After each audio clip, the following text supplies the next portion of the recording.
Here we go, guys. Here we go. We're back. That was a Sayer with America the Beautiful. Right before that, Corners of Sanctuary with Wrecking Ball. Both bands hailing from Philadelphia. But, I think I'm going to kick this off right now. I got Mike from Behind the Gray, Eric from Traverse the Abyss, and Gigi from Dreamers Like Us. Guys, I'm going to kill this background music. How's it going, guys? Not too bad. Assaulted. Killer. I got to turn Mike up a little. Story of my life. You got to turn Mike on. Oh, that's not hard. There we go.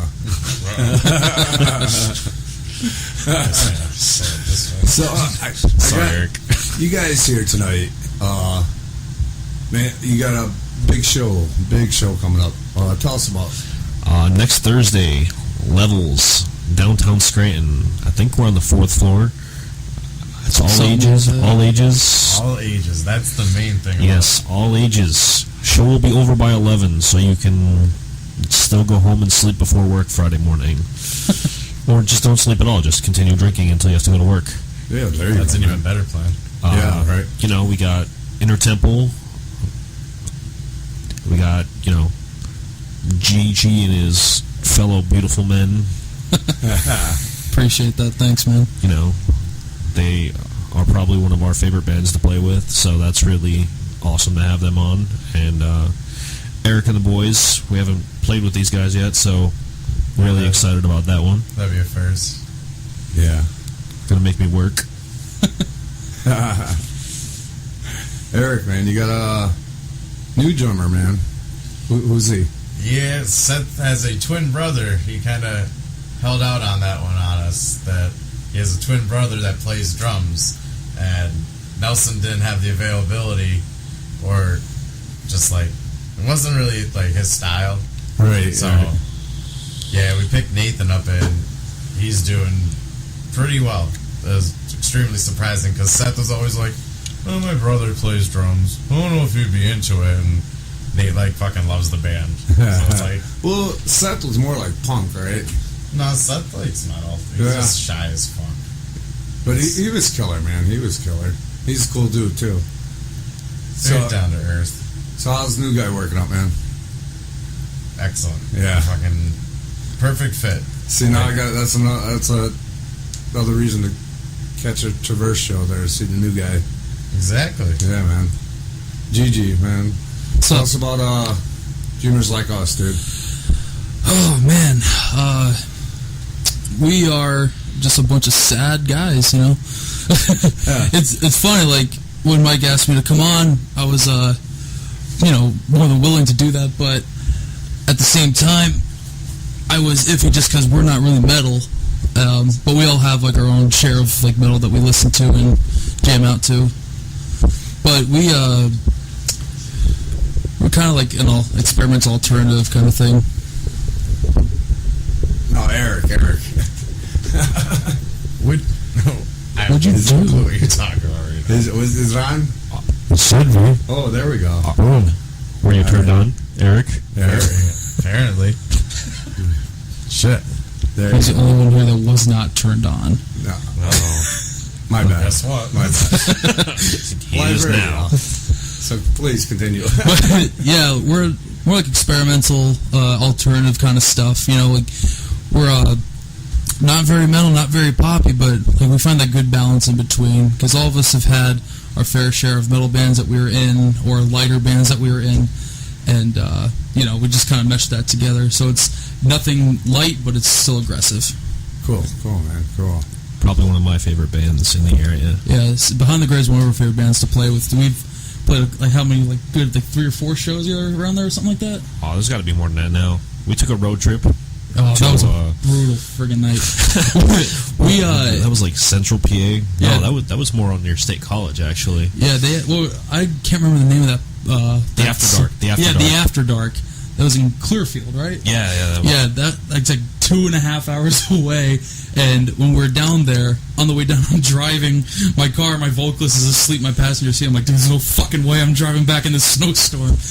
And we played the show, and then them and us, we got like a hotel together and sheets and shit, and yeah, total band life. And for the record, I know you know this for a fact because you helped out with this. Same venue that we wrecked coming the home trailer? from. Yeah, Oh, wow. same place. No shit. Wow. Wasn't snowing when we were on our way, but as soon as they were on their way, it was brutal. snowing. So we got there, and the owner was like, "I will get you a hotel room. You guys are not driving." Yeah. And we just, Yeah. sheets, and then ended up in the hotel. And Yeah, that was super cool of him. Because being that my old dad, who works for PennDOT, so he always scares the piss out of me. He's like, "Don't drive on the roads. There's an inch of snow on the ground. You can crash." I'm like, "All right, yeah, sure."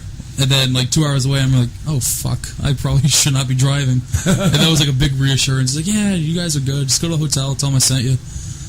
Oh, that's cool. That was cool of them. Yeah, very cool. Yeah, not a lot of venues will take care of the bands like that.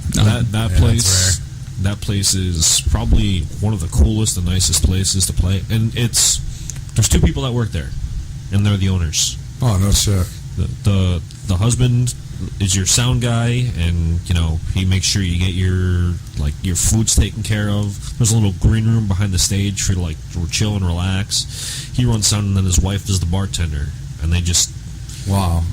I think they have a random person that comes in and takes the door, and then it's just all right, well, we got 2 pizzas, and there's a 24-pack of beer back there. There's this back there. That's you. Enjoy. Oh, shit. Yeah, Do your thing. And, there's some nights that are better than others there, but I'd rather play to 10 people in a place like that than play to 100 people in, just a place that's complete shit to you. Yeah. I'd play that place anytime. Wow, that's cool. That's cool, man. That's cool because you don't hear a lot of stories like that. You usually hear the horror stories. Yeah, it's usually fucking horror stories. Oh, these people, yeah, they did this. Yeah. Where they dick you out of money and the toilet don't work. And you guys got all stories of being on the road together. This is the first time we're playing with either of your bands. We were lined up to do a couple all ages shows, and they kept canning. Oh, yeah, back at the other side, Wilkes-Barre, right? No, the Leonard downtown. Oh yeah, that show. Yeah, Fuck, Yeah, man. there's a couple. They rescheduled and they got canned, and it's I thought you want these all age chaos shows that used to be put on at the other side of Wilkes-Barre. That's what I thought you meant. But yeah, that show was the fact that it dropped. It was such a bummer. I know. It's I love downtown Scranton. Well, that's the thing that's important about this show is it's the all ages show. Pretty much that's bars to play at in Scranton. Yeah, right. Now, I'm gonna ask, how the hell did you pull off an all-age show at Levels, man? That's all on Kenny, man. Kenny, I think this is Kenny's second or third show there. I think it's the second. Yeah, I think it's the second one. Kenny's been around. I've known Kenny for probably a solid 10, 12 years, something like that. Some ridiculous number. And he was always a singer, and he's doing.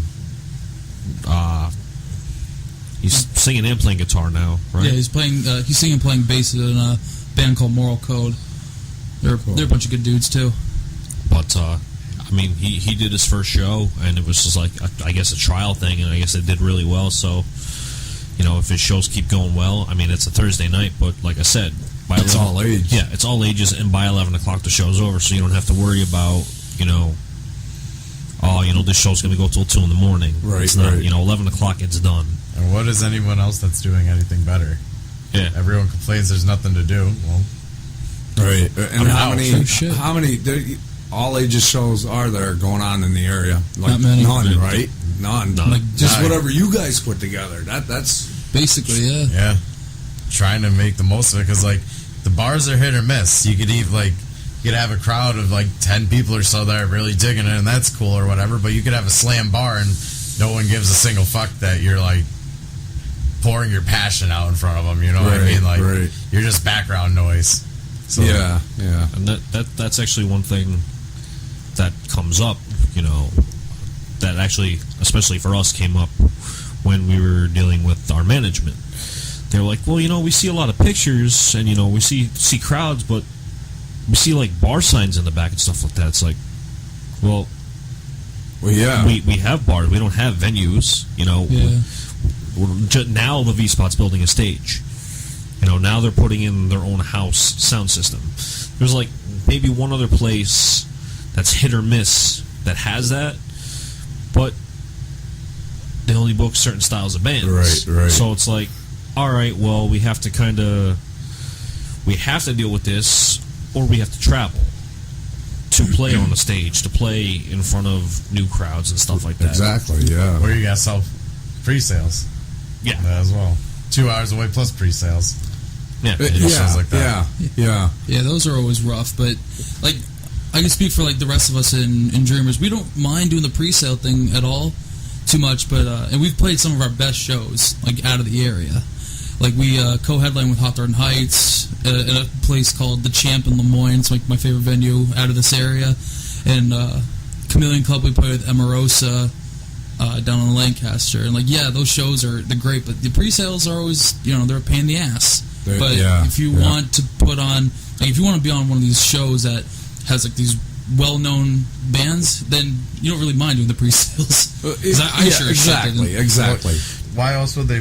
Like, why would you not have to fucking work I get that, because the national act has to get their cut. Exactly. They gotta get paid. At the end of the day, they gotta get paid. Deals gotta get made, and guarantees have to be met. You have to look at it this way. There's so many people that are against doing that.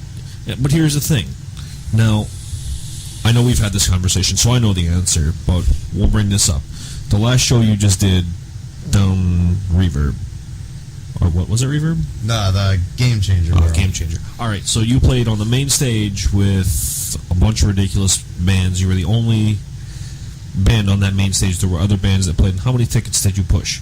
We had to sell 20 tickets. We personally sold 25. Okay, cool. So they did their thing. There's 5 members in that band. So that means 5 members sold 5 tickets. I mean, granted, either way, doesn't matter how you look at it. You say 20 tickets. Okay, you got 5 members in the band. That's 4 tickets per person. You got a girlfriend? Cool. She's got a ticket. You got a best friend? Cool. They got a ticket, And then there's just other miscellaneous people who are just fans of the band that you may not get to see and hang out with. And it's like, hey, I'm doing this show. Come to it, And you can do miscellaneous things, like if you're not doing too hot on your ticket sales, like run a campaign on Facebook, like, hey, share this and we'll pick a winner and you'll get a pair of tickets. Yeah. Make people work for it, because then you might have 50 people that share that, and if they don't win, they'd be like, you know what, I really still want to go to this show, so let me buy a pair of tickets. But that's what we did with the Miss May I ones. Yeah. So it's like, if you don't have a fan base of 20 or 25, I mean, granted, a lot of these shows that we are used to playing are 2-3 hours out. Right. But like, if something came up in Scranton where it was like, you need to sell 50 tickets for a downtown Scranton show, like, I will forever use the Trapped show that we did. They said 50 tickets. I said, no problem. You're putting me in the Leonard with Trapped. Give me downtown. Give me 100. Yeah. And if I don't sell, I'll give you whatever I cover, but I only need to sell 50. Okay, so now I'm downtown, all ages. Okay, cool. So 5 members, 10 tickets. Within a week, I sold 50 myself. You have to do the work. You have to market yourself. Yeah, you have to do that work. And if you don't have a fan base that's willing to maybe travel or to come out to this show, then do you really belong on the show? I mean, you can buy your tickets, which some people do, and that's what a lot of people are against, but you shouldn't have to buy your tickets if you have the fan base to buy them. Exactly. Not wrong. Exactly. Yeah. But I don't even know if it's still around though. There was a national contest, Battle of the Bands contest. Yeah, I'm not sure I want to name it because I got bad blood with that dude. We don't like each other. But it was pre-sale to be in their contest, and then you had to pre-sale more to advance. Or if you advanced in their contest, and then they picked the national winner and whatever. But you could have been the runner-up and sold thousands and thousands of tickets and got nothing for it. Yeah, you also have to kind of do your homework on these promoters too, though. Yeah. You don't want to jump into something with a brand new promoter and be like, oh yeah, we're gonna do 100 tickets, and then you find out you're playing 2 hours before the doors open on an outside thing that the booking agent doesn't have any idea about. Yeah. He's having lobster dinner for the rest of the week. Yeah. You guys are eating fucking spam. Yeah. I mean, and trust me, there are definitely ones out there, and there are definitely ones in Pennsylvania. Yeah. But if you do your homework and you say, hey, if I'm going to sell 100 tickets at $20, I'm playing that main stage. I'm not playing anywhere else. The fucking C stage out in the parking lot. If I'm throwing essentially $2,000 at you or more, because sometimes ticket sales do go up above that. Right. Sometimes they're fucking real high. So it's they want us to do. I think it was Born with Cyrus and Volumes, and it was 75 tickets at $20. I'm like, to play at 5 o'clock probably for 20 minutes. I mean, you got to do your homework, and you got to I mean, I know Gigi, he deals with some of the same people we deal with, and actually I think we just may have started working with somebody that you guys had worked with in the past. So more than likely, yeah. But I know, because I've seen you play shows for them, that they're not going to fuck me. Yeah. Because if they fuck me, it's going to get back. Yep. If you see and you know a band that's playing shows for a promoter, and that promoter's doing them right, then if you do what you're supposed to do, that promoter's going to do you right. Right. It always washes itself off. You're not going to we're not going to put in the same amount of work and act the same way and do the same exact thing and necessarily be treated completely differently. Most promoters are smart enough to not do that. Granted, there is going to be favoritism or whatever, and you know what? Yeah. People can say that for anything. It doesn't matter whether it's a contest or whether it's just being offered a show or whatever. Right. That can be any aspect of anything in life. Yeah, if you love your thing as much as you say you do and you feel you do, then you don't give a shit where you'll play. But if you're gonna put the effort in, then you're gonna want to play at a really good stage. You throw us in the middle of a fucking Curry Donuts and yo, you guys want to play here? Yeah, we'll fucking play there. But if we're gonna have this, if you want to sell a piss load of tickets and you want a bunch of people there, then I'm not gonna want to play at the Curry Donuts. I want to play at Toyota Pavilion or some shit. You know what I mean? Yeah, exactly. Yeah. Main stage. Yeah, main stage at Toyota Pavilion. Up in that amphitheater. Yeah. Well, dudes, let's play a song. I'm gonna try this here. I got it pulled up on YouTube. Dreamers Like Us, The Arsonist. Gigi, tell us about the tune. As my vocalist will put it, it's like metaphorically burning down a house. Really, and the lyric is he punches holes in the windows and walls, and it's really how really can I put it? It's a really big attention grabber because a lot of people don't really understand what it's about until our vocalist explains to them.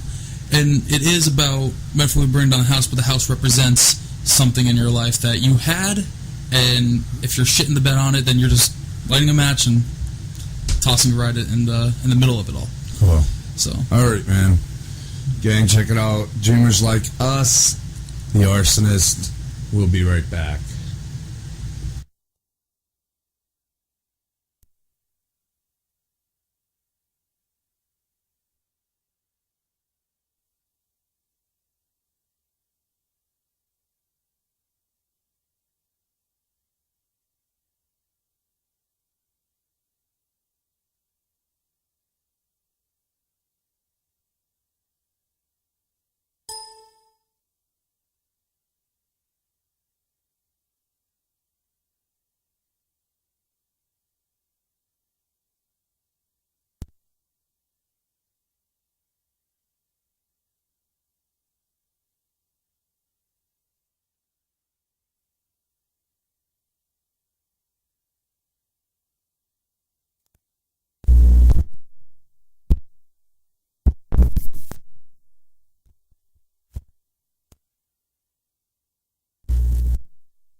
right, so we're not going to do Dreamers Like Us right now because I'm having fucking technical fucking difficulties here.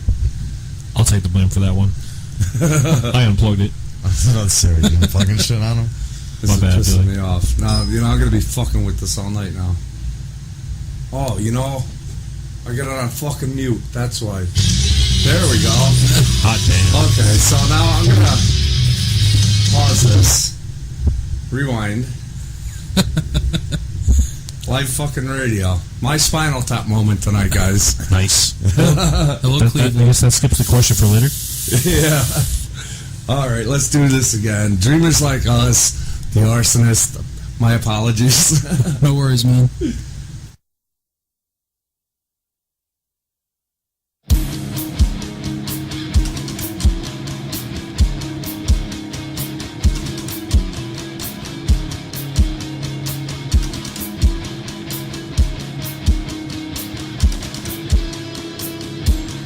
Please don't show me where the light is.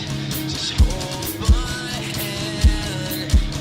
I'll lead you through the darkness and make you understand. You're immune to this place. My shield of hope. Just know that I need you, even when I don't.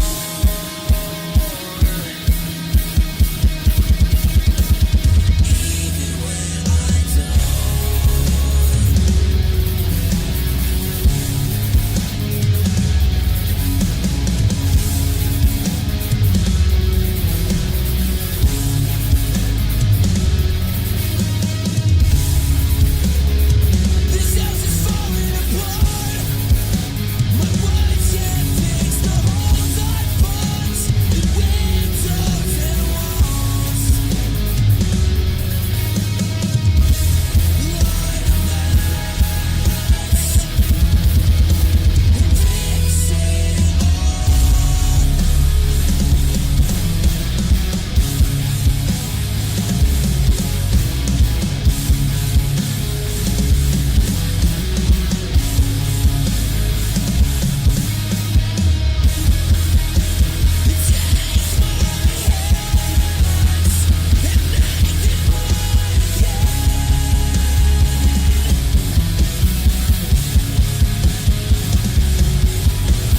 Wash and clean up the scars they leave. Every month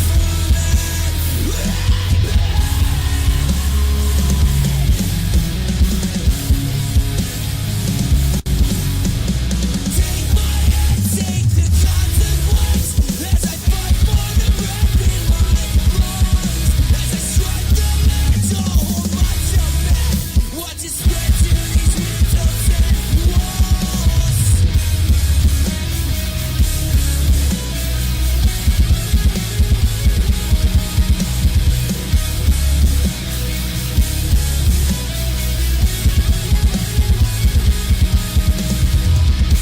The holes are gone. The fire burns the past, but leaves the scars.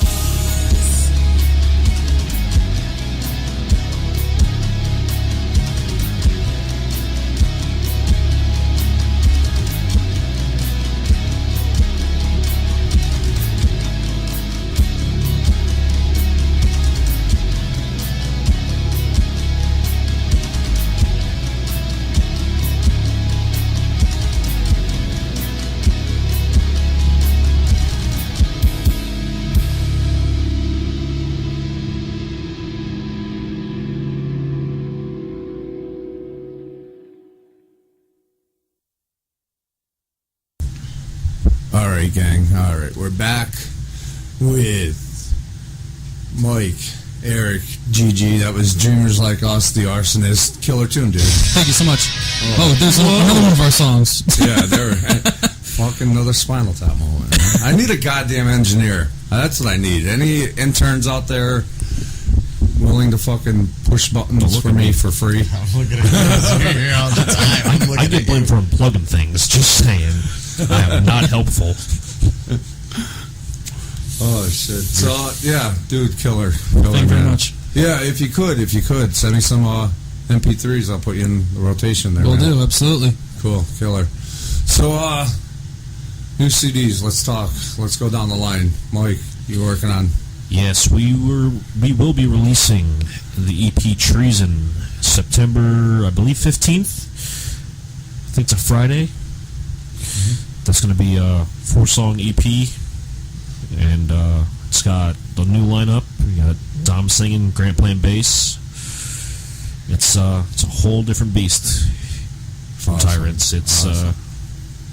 Yeah, you'll understand. Yeah, man. Yeah. It's- I can't wait to hear it, man. I can't wait. It's insane.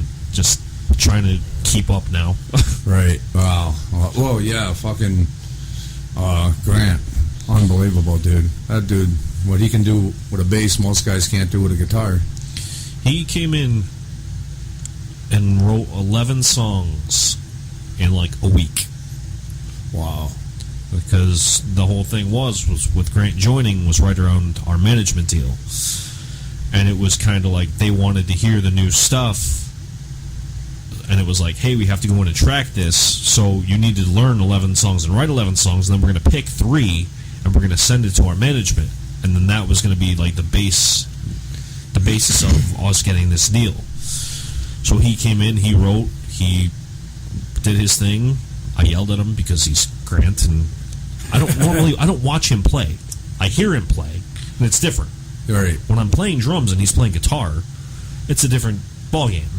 But sitting in the studio, just watching him do his thing. him, Right.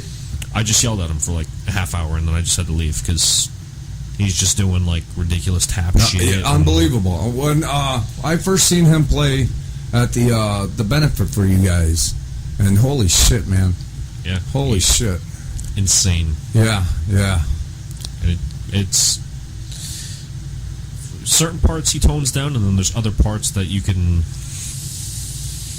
hear him. Cool. It's definitely Mudvayne.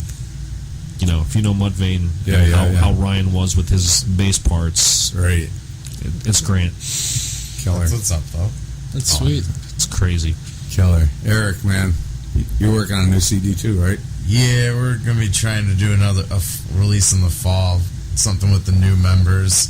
We have some songs that we did with Nelson that we're gonna keep, push those out, and about 3 songs with Nathan. So aiming towards more October. We would like to release. Still keeping kind of the thing we did with Gamble. Still trying to be like just being out of the box. Like each song is like A, B, C different than the last one. So, but all around it still has, I guess, our vibe to it, but different. Definitely nice because with this we get to work with 2 guitar players. Right, With the Gamble we only had 1, so Yeah, but Mike's ridiculous. Well, Mike is 2 guitarists. so that's complimentary to have him plus Seth. Yeah. Because Seth is Yeah. Well, yeah, I mean, you always get The that, best- more, especially playing live. It's cool to have 2 guitars. yeah, it fills it up more. Well, Yeah. even like groovy parts, just having to lay like a lead underneath and stuff, it just fills up the mix more and stuff. Right. But yeah, Seth came in and was pretty much like playing Mike's riffs back at us, and we're like, "How'd you learn?" I'm asking him like, "Yo, when did you teach him that?" He's like, This is the first time I met this kid." So like, he's like, "Yeah, I just sat on my computer and just try to learn your guys' songs." Yeah, like pretty much verbatim playing it to us, and we're like, "Oh, Yeah. I've seen him. This is He's- nice. He's good. Yeah. this is definitely nice." Yeah. Saw you guys at the benefit for Nick. Yeah. And he gels. He gels with you guys.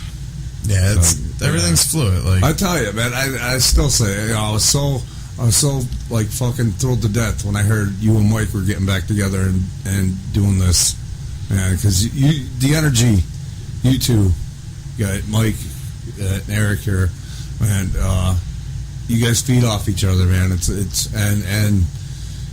You creatively, you guys you're a great match. thank you. And you know, I was because when you guys, I mean, with Martyr, you're killer. And then when you guys were in Threat Point, I mean, you guys were a ball of energy in that band. And then It's because Chris's old ass can't keep up. That's why. I fucking hope he's listening. Old man. That's right, Daddy.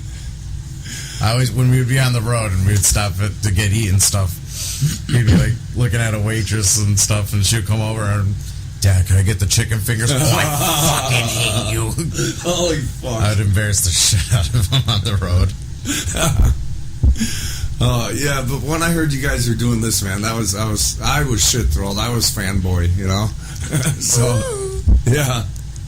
So Gigi, you got a new CD you're working on too, man. Tell us about it. Yeah, we're gonna hit the studio pretty soon. It's our second EP that we're releasing. The first one we did was called Grief, and we did that as a 4-piece with our vocalist Tony playing rhythm. And back almost a year. It's crazy to think because time flies like that. But an old friend of mine, Matt Wostowski, we call him West. He ended up joining the band, and obviously a whole other person, whole other playing style. The sound kind of changed a little bit. We're a little more ambient, and there's like some grooves in there too that we're pretty proud of. We've been working on the stuff for a long time. We weren't really in a big hurry to get to the studio, but now we are. I was just actually doing pre-productions last night with one of the engineers, and it's all about a life that you had that just went down the toilet. Killer, man. Well, that's and I think last time you guys were here, Mike, we were talking about when you bring in new members and they're adding their own flavor.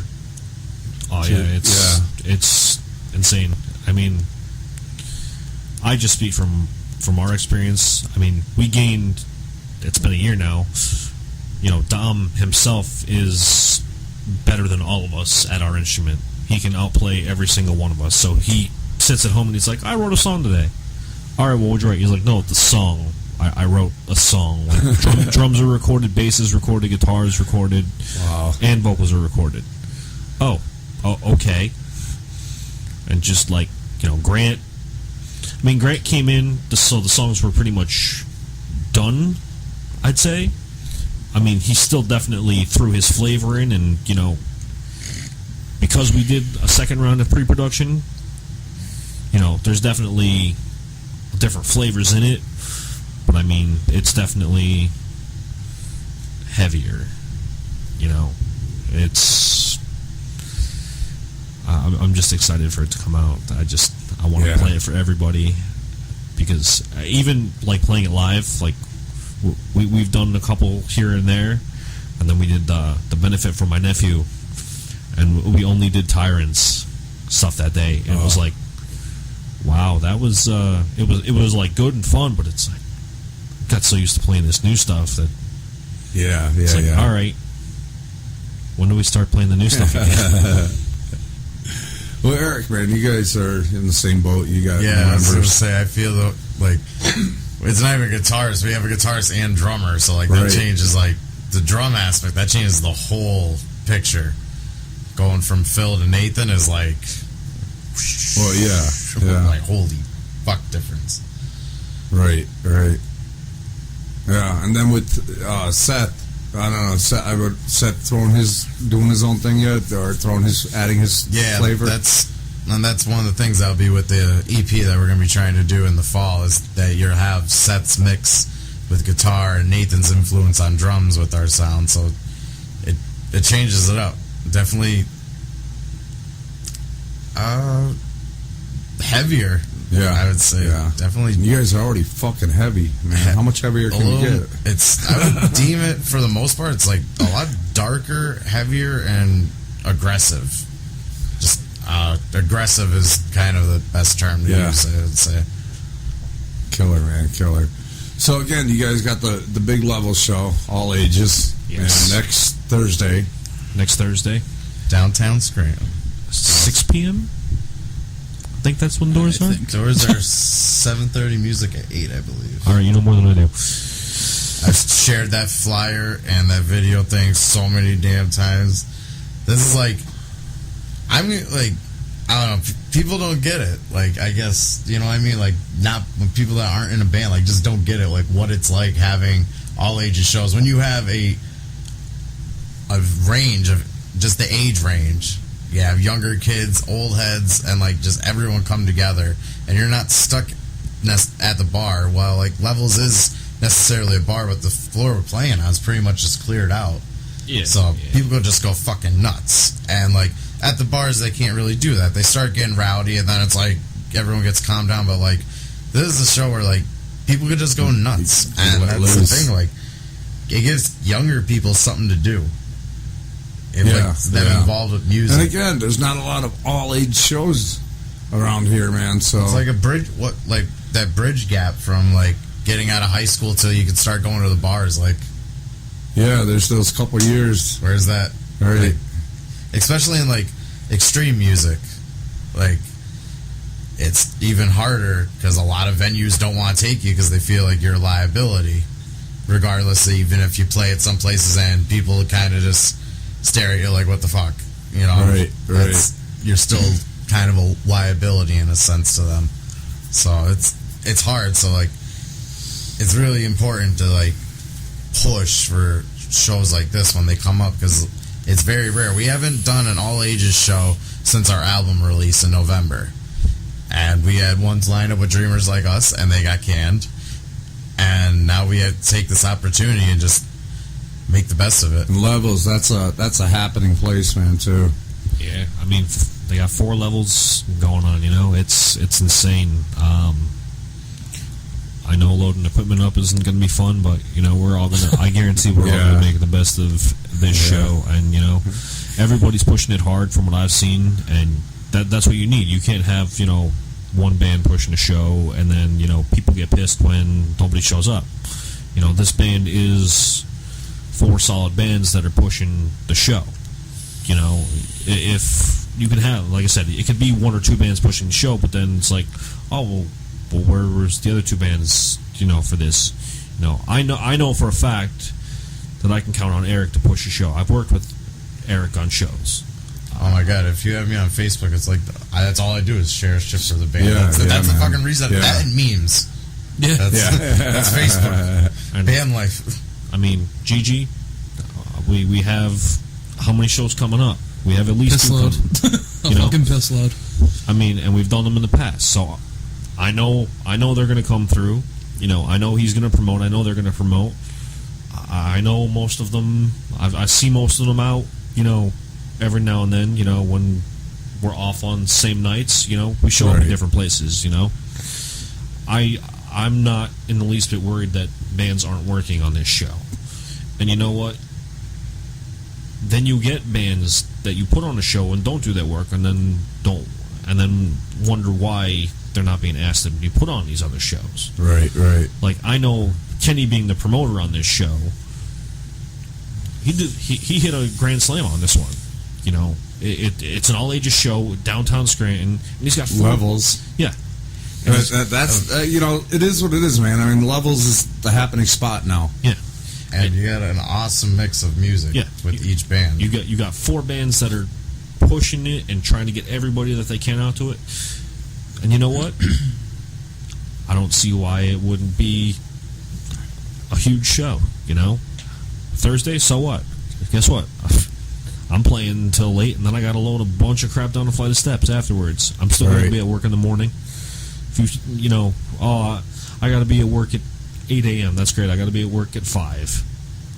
Yeah, it's not like they're doing anything better. Yeah, Netflix will be there when you get home. Yeah. Like, go to a fucking show. Netflix will not, it won't disappear, won't vanish on you. And if your fucking girl falls asleep, you got your hand, go back to being 12.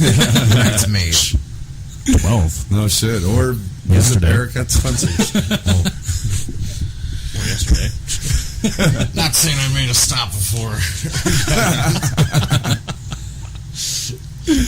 Oh shit, dude! Let's play another song here. I got some Behind the Gray coming up. Now I'm picking these songs because this is my personal favorite Behind the Gray song, "Learning to Breathe." Man, I dig it. It's my personal favorite. Mike, tell us about the tune. It's actually a song that was written as a thank you to the fans. And it's been utilized ever since. The lyrics are "Because of you we survive," and that can go for any band. You know, without the fans or without people, I hate calling people fans. Yeah. It's weird. It is. I look at more so these people being extended family. You know, friends. I hate the term fan. It's silly to me. But, you know, nobody, you know, this show next week, if nobody shows up, nobody's going to know what happened. Nobody's going to know what went on, you know. Right. Because of, you know, people coming and supporting and doing their thing, we get to survive and we get to continue to play music and do what we love to do. And, you know, even with this song, our fans named the song. We had a contest when we first wrote the song. We were like, hey, we're going to, you know, post the lyrics to the chorus, and we're going to pick a winner.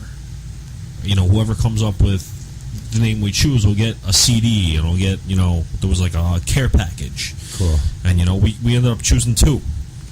Just because, you know, the 2 names were really great, and, you know, it was just a great song. Cool. All right, Kenny. We'll check it out. Behind the Gray, Learning to Breathe. We'll be right back with Mike, Eric, and Gigi.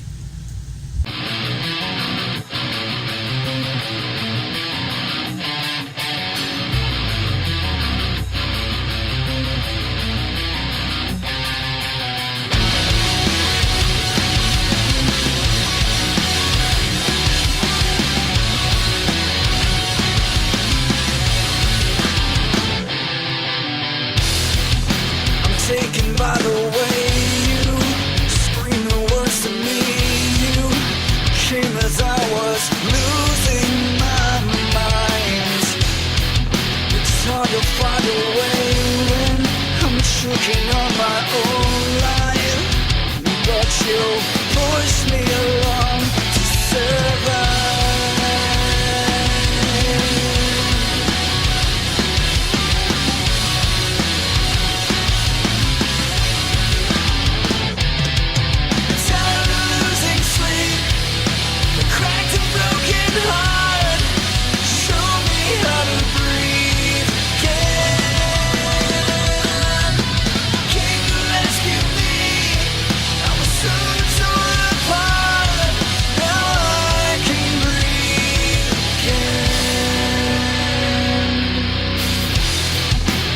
Taken by the way I throw myself away and lost the pieces I need.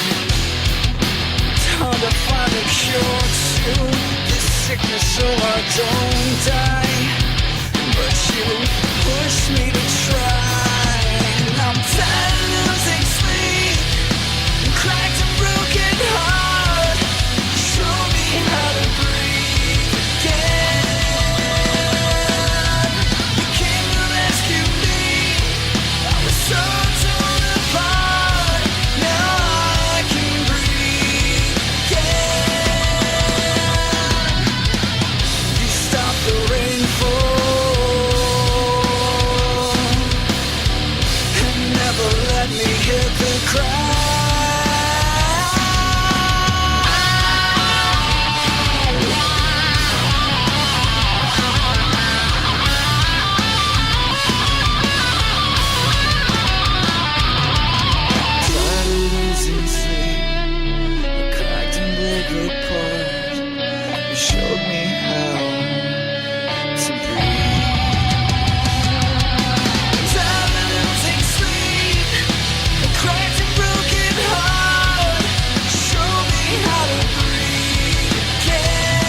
All right, gang. All right, we're back.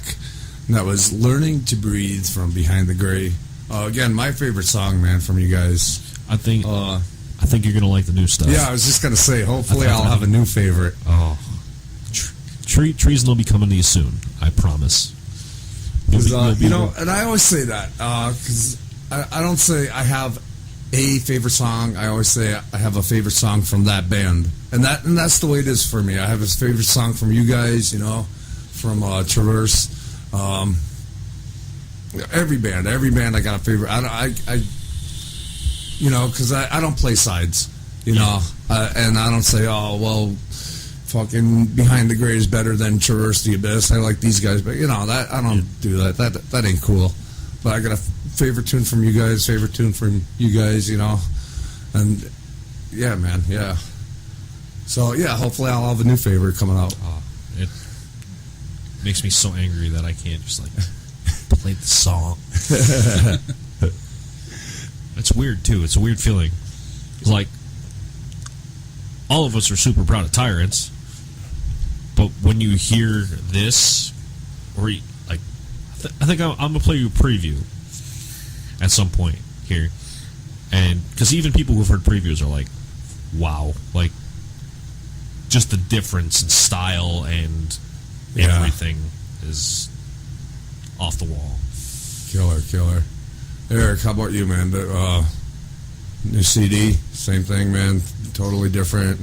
Yeah, we're still kind of mixing things up, but yeah, it's different beast. Especially just bringing in a different drummer. It's totally different. Right. Yeah, that'll do it. Drummers are a huge pain in the ass. Yeah, they would. Yeah. Well, now drummers are dicks. we usually talk about Spinal Tap moments and whatnot, but you guys are like on that Spinal Tap path there to reward your drummers, man. Yeah, it's the curse. You can't dust for vomit. None of them have exploded yet, have they?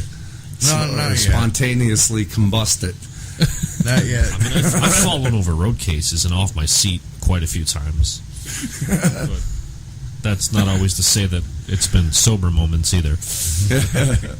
And Gigi, you were just saying before the show started about how your set was falling apart at the last show, or yeah, last show we played, man. I just had nothing but bad luck thrown at me. Someone was playing voodoo with me because I hopped up on stage to get my gear from behind the stage and throw it up on there, and I stepped right up and took one good step, and all her and I looked down, my crotch down to my knee is ripped. I'm like, all right, I guess I just got a nice little air vent from where I'm playing. That's okay, I guess. And then, God damn it, Mike. My bad. I don't know what just happened. Whatchamacallit, yeah. So, Spinal Tap moment. My bad. Midst of the song, my bass pedal came unlatched. So between songs, I'm like an idiot trying to duck down behind my kit, trying to fix that. But when I thought I fixed it, halfway through the song, I went to hit my kick pedal, and I wasn't feeling anything. And I looked down, I'm like, what the fuck just happened? And I just see very lightly with the one light shining, my chain is dingling like a fucking clock. I'm like, you gotta be kidding me. So I did the best I could and played with my left foot because I had a double bass pedal, which I was lucky for. Played the best I could with my left foot and watered down my bass parts. Called out to another drummer in the audience who's also playing. He loaned me his bass pedal. Very sweet of him. And so I'm like, okay, crisis is over. We're good. Playing our last song, and in the monitor, I hear a popping sound, and then I felt nothing but discomfort because I've in the middle of the song when I wasn't playing, I reached underneath my snare drum and the bottom head broke. Oh. And I'm like, you gotta be fucking kidding me. 3 horrible things just happened to me in 1 hour. Oh man, that sucks too. But I went and replaced my snare stuff, and I got a haggard ass bass pedal I gotta fuck with, but and hopefully I'll have new pants by then. The show goes on. Yeah, the show must go on. No matter what. I have a special request. What's that? Can you just wear those pants on Thursday? I mean, I'll have to find them in my garbage. No, Oh. wait, that depends on how endowed you are. Well, I'm hung like a horsefly, so there's no worries on that. I can get away with wearing like a Speedo. We and always going get on to the see subject somehow. Yeah, I was like half contemplating. I'm like, you know what? Fuck it. How many drummers just play in their goddamn underwear at home? They won't notice. I'm behind the drums anyway because I have a 24-inch kick. They're not going to see my fucking boxers. And then the one guitar player from another band loaned me a pair of shorts. But it was awkward because, like, I'm not that small of a dude. And then this one skinny kid's like, yeah, dude, I got shorts for you. And I'm like, fuck, these better be comfortable. And then I tried them on. They might as well have been Spanx. You know what I mean? I'm like, fuck, whatever. Let's just get the show over with. Oh, shit. I would have just played bare ass. Yeah, you know what? Next time, if that happens, I'll just play straight up naked. Oh, God. Yeah, I love these stories, man. No, we always get some fucked up stories when I'm here. Yeah. Last time you guys were here, Eric, we talked about Seth's monster cock all night. Yeah, more or less Mike. Yeah. Fucking sentence. I was like, don't post that one. That wasn't a good interview. Fuck. It always goes there. I don't know how it always goes At there. least you're doing it now. We used to. Poor Eric used to get it on stage all the time. Oh, shit. Will used to just embarrass the shit out of him every single show. He would just stop it and just talk about his penis. It was awful. Oh, God. Oh, Jesus. So, again, you guys are levels next week, Thursday. Behind the Grade, Traverse the Abyss, Dreamers Like Us, and Inner Temple. Yes. Now, where are they from? They're from around here? Yeah. Yeah. Yeah, we played with Inner Temple a couple times. They're awesome dudes. They're I was actually really pumped when I saw the lineup because like Eric said before, different bands coming, so there might be different people from different fan bases, which I always thought was really cool about shows. Like where there's us and Inner Temple who are like more like aggressive, alternative, experimental rock. And these dudes, they're playing their metal and all that. And I feel like when you're at a show like that, there's people that will like both, or there's people that will just like one or the other. But regardless, there's still people from both sides coming together for one night, which I think is like the most important thing about shows. Yeah, you're gonna get the cross contamination or whatever the fuck you want to call it. I just call it that because I'm stupid. But I haven't heard that term since I started working as a CNA. Cross contamination. Wash your fucking hands every day. My bad. Anywho, who's to say people who've never heard Traverse, that are Dreamers fans, are gonna latch on. They might sell an extra 10, 15 CDs. That works with every band that night. Exactly. Yeah. And who knows? Everybody might have a fantastic night. Hopefully everybody will stick around. Through everybody and anybody. Right. Oh shit. So and then I always say the scene here we have is awesome, man. It's unlike scenes outside the area where the bands actually get together. You guys are friends, like you were just saying. The drummer was helping you out with parts there, pedals and stuff. You go outside the area, man. It's like fucking cutthroat. It depends, because there's certain areas that I go into that we do play here and there, and it's no different. Sometimes it's even crazier. There might be, say we're playing Harrisburg, wherever, whatever city you want to pick, you have friends in a band, like, hey, we're coming down your way. There's times where I've seen an entire band show up and bring 15 people with them. And it's like, wow. Like, I was inviting, like, thanks, really appreciate it. Like, yeah. I invited you, but I got 20 people. Cool. But that could really happen to anyone, with anyone, anywhere. Right. Does it always happen? No. But, I think it's a little bit more noticeable here because we're here. Yeah. If you were in another place as much and you knew more so the bands in the other areas, and depending on how close you are with somebody, like if some random ass person came up to me, and I've had this happen too, where I was setting up my drum set and some dude just walked up, he goes, "Oh, is this your kit?" Yeah, he's like, "Oh, great, I'm using that tonight." Fuck, you're not. I can relate to that. I was like, $5,000 kit. Good luck.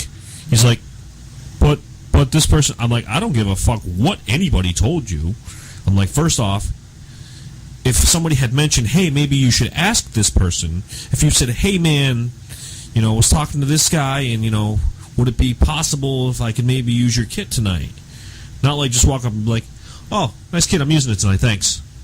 Right. Yeah. I mean, a little fucking courtesy goes a long way. I mean, like, oh, hey, man, I forgot a seat. Can I borrow, I've had that happen. It happened once. But you know what? The dude that was playing before us was fucking awesome. He's like, yeah, man, change the settings, do whatever you need to do. Get yourself comfortable. If you do it the right way and you're respectful about it, most musicians, and granted there are some that no matter what you do are going to be bricks, but like I know with the majority of our scene, if I said, hey, if you do it the right way, pretty much anybody will help you out. They're give or take. Right. If I've never seen you play drums before, and you ask to borrow my kit, I'm probably going to be really hesitant on it.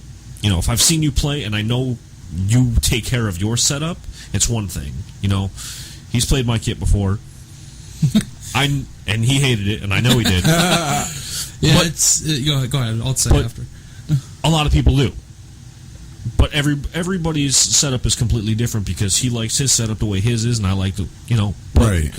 If it came down to it where it was like, we have to use one kit. Okay, well, I know I can trust him that he's not going to kill my shit. And if he did, I know he'd, apologize about it. And, you do the right thing. Just because some random-ass band shows up and is like, oh, hey, can I use your kit? I've never seen you play before. I don't know who you are. I don't know anything about you. And granted, I try to do my homework and shit like that. But you still don't know how somebody's going to come in and play your kit. Right. I'm not going to roll in on somebody else's kit and hit as hard as I do on my kit, because the last thing I want to do, especially if I'm playing before Gigi, is sit down on his kit and bust two of his toms. Then what? That would really suck because I only have 2 toms. That's what I'm saying. I only have a mountain and a floor tom. So if he busts 2 of them, I'm like, well, fuck it. Going home. See ya. That's what I'm saying. That's like a mutual thing. Yeah. Right. Some random person that I don't know, that's hit or miss. But some people are a little bit more cautious. I'm super cautious because I spend a lot of money on my shit. I know he does. I know Eric has spent a lot of money on a lot of things. I'm stingy as fuck with my microphone. I put my mouth on that shit. If I don't know you, you are not using my fucking mic. I'm fucking stingy as a motherfucker, and I put my mouth on that shit. Can I use your mic on Thursday? You probably should never give me a microphone at a show. Just here's okay. Don't ever give me a microphone at a show. My band will kill you. I think I have a couple extra mics laying around. There you go. It's a horrible idea. I already know I'm in trouble. Oh God, awesome, man. So, you know what? What else you guys got going on behind the grave, man?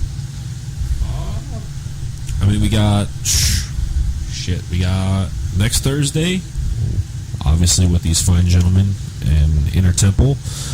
We have August 12th coming up with Dreamers Like Us, Falling from Eden, and Urvesa. Yeah, I think Urvesa. Yeah, that's at O'Leary's. Yeah, another fine place. Yeah. Nice stage, lights. Could be a great place. Just gotta, start to build that up. Yeah. I've been there nights and there's been 150 people, and I've been there the night after and there's been 10 people. you have to build up your shows. You have to do it the right way. Right. And then, let's see, the August 12th, we're in Harrisburg. August 12th, we're in Virginia. August 13th, we're in Harrisburg. And then I think we're off till September. Cool. Yeah, I noticed that a lot of bands take a break towards the August month, the end of summer there. A lot of bands kind of wind it down a little bit. I know we kind of hold back in September because that's usually around the conference and stuff like that. And that's just like a kind of a courtesy thing. Like, you don't want to play a show 2 weeks before you're doing... Right. You don't want to overbook anywhere, though. Like, you don't want to play 6 shows in Northeast PA in 2 weekends. Like, you're not going to... Right. You're getting nothing out of that outside of an extended practice. Yeah, exactly, yeah. Because, let's be honest, I might love his band and I might love his band, but let's be completely honest. Am I going to go to 6 shows and as stingy as it sounds, am I going to pay $5, $10 to go see each of these guys play six times in the next 2 weeks? Right. No, I'm going to pick one show that I'm set on. Okay, I'll do this night with you and I'll do this night with you, because there's a million other things going on in this area. Exactly. Eric, what do you got going on, man? We're playing Saturday at the V-Spot with Suicide Conspiracy, Cause of Affliction, and Slapjaw. Oh, that's going to be a killer show. Now is it Cause of Affliction or is it Curse of Affliction? I'm going to say Curse of Affliction with this one. Because I think that's what happened last time. Don't keep mad at me. That's a NEPA joke there. Then I'm playing at the Depot in York, PA on July 22nd. That's a Saturday. We have the Level show on next week, right? July 20th. Then we're doing a Sunday show at the Irish Wolf Pub on the 23rd. And then we have one last show for a little while. It's July 29th at Bones Bar in Wilkes-Barre. And that show, we're going to just play the album entirety, just start to finish. Oh, wow, man. Just how... Because we have yet to do that, so we want to bust it out. Because then we're taking about 3 months downtime, excluding a couple shows here and there. But for the most part, that's just going to be going over all the stuff, hitting the studio, getting ready for the release, and then Reaper's time. Oh, yeah. And we're just going to take all that money, dump into a vehicle, so next summer we can just go. Cool. Because it's a pain in the ass taking three different cars at times and stuff. Like, I really don't care, but I don't speak for everybody. Right. But it's definitely easier just to have one vehicle, so. Oh, yeah. One van and a trailer is the greatest thing ever. I mean, because I can speak from experience, because I do travel a lot outside of, like, if I know we're playing somewhere Saturday and I know some people in that area, I might travel down on a Friday myself and then, like, just get myself to the show Saturday. But that's on you. Like, the band might be covered gas-wise, but, you know, most places... Yeah. You know. Well, and then, like, with one vehicle, I mean, you're all going to show up or none of you show up.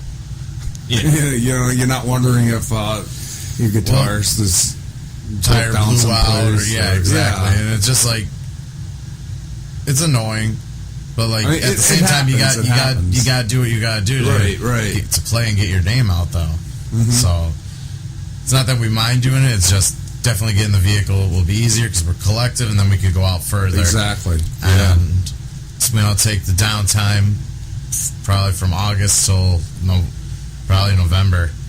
Just a couple of miscellaneous shows here and there, but for the most part, we just want to write, record, and reamp everything. We want to work on take our live set and totally repolish it, and just every little thing, online presence, just everything. We want to kind of almost hit like reset on the band, because we have the stuff that we're going to be doing with the EP, but we have like Iron Mike spits out a song like, I think every time he takes a piss, he comes up with a new song. Like, he'll send us like 5 different videos throughout the day. Like, I've got all these riffs, and it's like, well, aside from the 6% yesterday, and like he has like riffs and songs out the ass, and then Seth has a bunch of stuff. So it's like once we get stuff going on during the writing process, like we're not just gonna be writing and honing in for the EP. We're gonna be writing in for another album. So Right.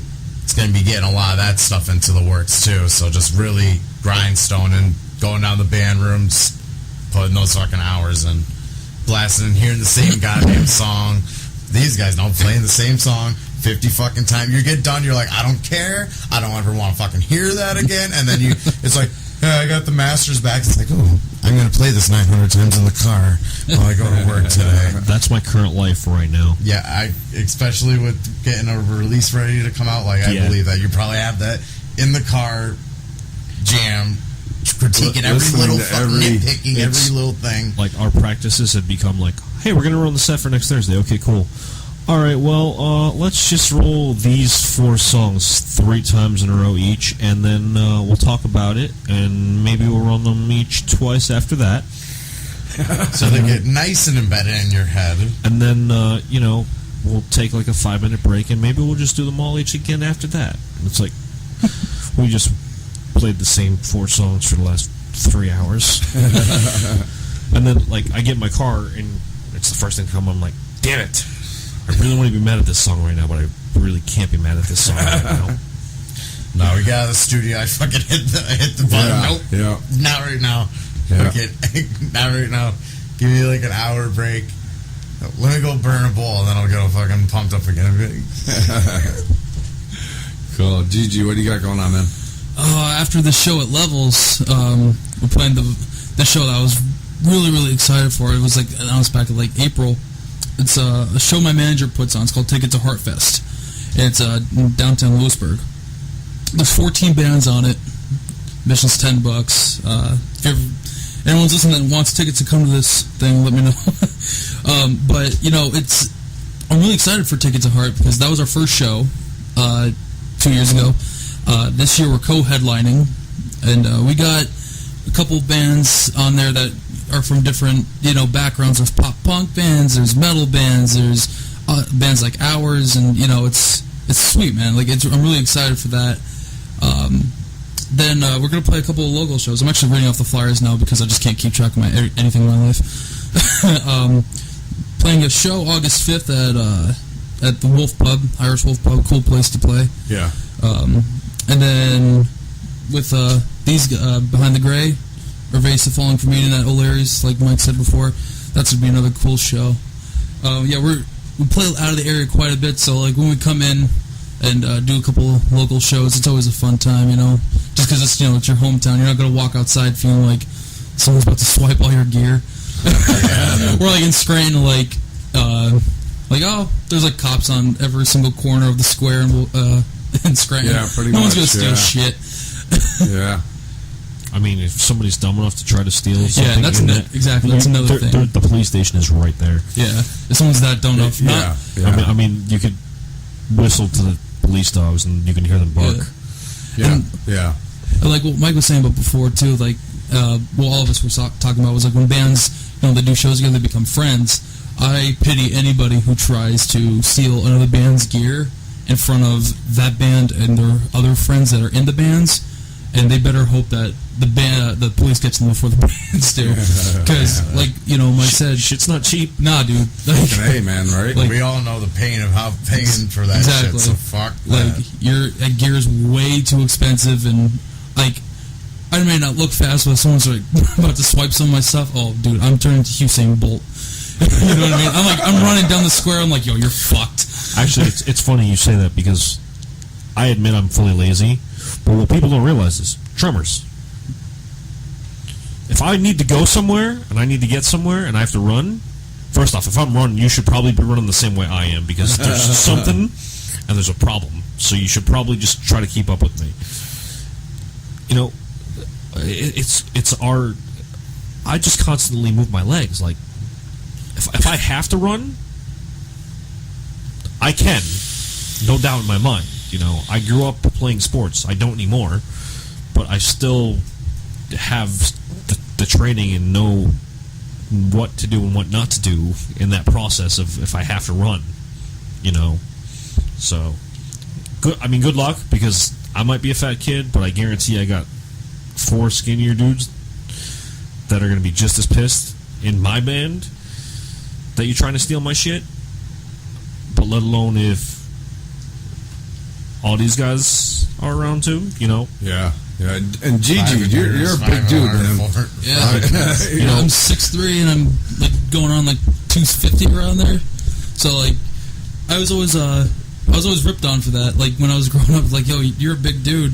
I bet I could beat your ass in a foot race. I'm like, okay, go ahead. And then, you know, growing up in high school, I was in marching band, and between that and playing, you know, on my kick drum, as much as I did growing up, I've been playing drums since I was like 10. So these calves were built to run after motherfuckers trying to take gear. Right. If we can't catch you, somebody that's with us, I guarantee can. Yeah. And you better either just drop the stuff and hope that our people stop, or that the person who's going to harm you least catches you. Yeah. You know what the best part about being a drummer too, I mean, you could probably agree with this one, is that everything is usually ridiculously fucking heavy. Like my hardware case, dude, fucking lifting that shit up, like you need some stamina, you need some muscle to lift that shit up. And like, I know you have that big ass universal case that fits everything in there. Yeah. So if someone's gonna try and take that, you're gonna fucking notice. Like they're gonna probably have a U-Haul. But Eric, you know, the fucking cabinets and the heads. Yeah, Jesus fuck. I don't got no lead singer disease. I know fucking picking all that shit up is, oh my god. Fuck. I don't even play in a band, and I lug shit. You know? Best was when we had Nelson in there, and he had just this one bag. It was like a long book bag, and he just had all his cymbal stands in there. And he wouldn't tell us. He'd be like, yeah, grab that one. What the fuck? Took out all my stands, and I'm like, yeah, I kind of fucking feel that. I think I gotta go to the chiropractor now. Honest to God. Fuck me up. But it's all good, though, man. That's what it's all about, though. You know, fucking... Well, like you're a singer now. You got a microphone to carry, right? But you help the guys out, right? Well, even like if it shows we running, like I'm trying to get the soundboard and stuff set up. So it's like not like I don't that or merch or something. I'm always carrying something fucking. Right. I'm going a mile a minute anyway, so it's always. Well, that and then like when I'm at a show, I'm usually one of the first people there because I don't have a life. But as the bands pull up, I help them lug their shit in. You know. Yeah. I mean, it's all about how you break everything down. Like, okay, load in. First off, you get everything in first. I mean, we have a plan. We know exactly how things are going to go, how it needs to go, and then once everything is in, you branch off to what you're doing. Like, we have specific people that do specific jobs in the band. So, okay, if it's a show we're running sound for, and we're doing this, okay, we get everything in. Okay, usually me and Will will get the speakers where they need to be. I'll then go to the drums. Grant will get his cab set up, and as soon as his cab is set up, he goes to the merch. Dan then works on both guitar rigs. Dom helps run cables for everybody and everything. So it's like, all right, well, now that this is done, like, okay, objective 1, get everything in. Cool, that's done. Okay, 2, go. Okay, now everything is done. Like, you finish your thing. If somebody's still going, you then help get that done. Right. Unless it's something that you shouldn't touch. I'm not going to touch a guitar. It's not going to happen. I'll probably break it. But if you need, mics set up somewhere, or mics plugged in, or all of our stuff, cable-wise, is labeled. And with our setup, we run all of our cables and all of our own mics anyways. So I know where all the cables are and where all the mics are. You just plug everything into the thing that's already labeled. Right. This is Dom's cable. Okay, well, that goes to a microphone. Oh, Will. Okay, well, that goes to Will's rig. It's so planned out. Like, we brought a tech in his first day. He thought he was going to be so lost, and I was like, okay, I'll do my setup because it's just easier that way. I'm like, you just start to run cables. And he kind of like gave me a look, and I'm like, just pull the cables out, you'll understand. He pulled out the cables, and he just kind of looked, and I'm like, okay, those are labeled. That's the monitor setup. That's labeled. Go. And he's like, that's really the entire, I'm like, yeah, kick, the thing that says kick, you plug it into the kick, there's a snare, and it's our entire setup. That's all you do. And then what? Then the sound guy comes and does their end of the job, which is just plug in the same way with whatever cables they need. Oh, wow, this is easy. So pretty much outside of lifting and, like, switching a guitar here or there, yeah, it's real simple. Just doing it in order. Right. And getting your shit done the right way. Right. And that's, I gotta say, that not so much the tear down, but the setup. The setup. I don't know about you guys. The setup. Me and the dudes always joke, like, we're loading up or unloading or whatever. Like, you know what? Fuck the band, dude. I just want to break down gear over and over again. Like I just want to lift this. Like, my bass player Matt, he has an Ampeg 810 that's like a fucking coffin. They're fucking heavy. I know. I'm like, we might as well get the fucking pallbearers come and throw this thing in the back of my Explorer. And I'm like, yeah, dude. For me, man, the band's not about making music or playing shows. It's all about fucking breaking down heavy ass equipment and loading up into my car and driving around places. It's not about playing the band. Fuck playing in the band. I just want to break shit down. I want to be a roadie. Yeah. Basically, yeah. I want to travel to truck stops. Life calls. I want to get fucking jacked by lifting things. I pick things up, I put things down. I lift things up and put them down.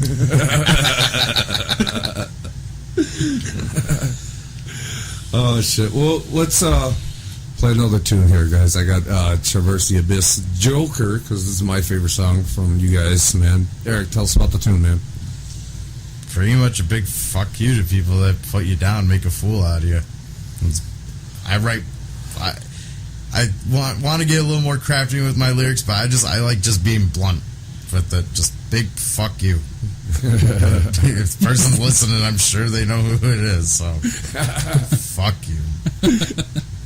All right, gang, check it out. Traverse the Abyss with Joker. I'm Billy. This is the Keep It Metal Show right here on Digital Revolution Radio. We'll be right back with Mike, Eric, and Gigi.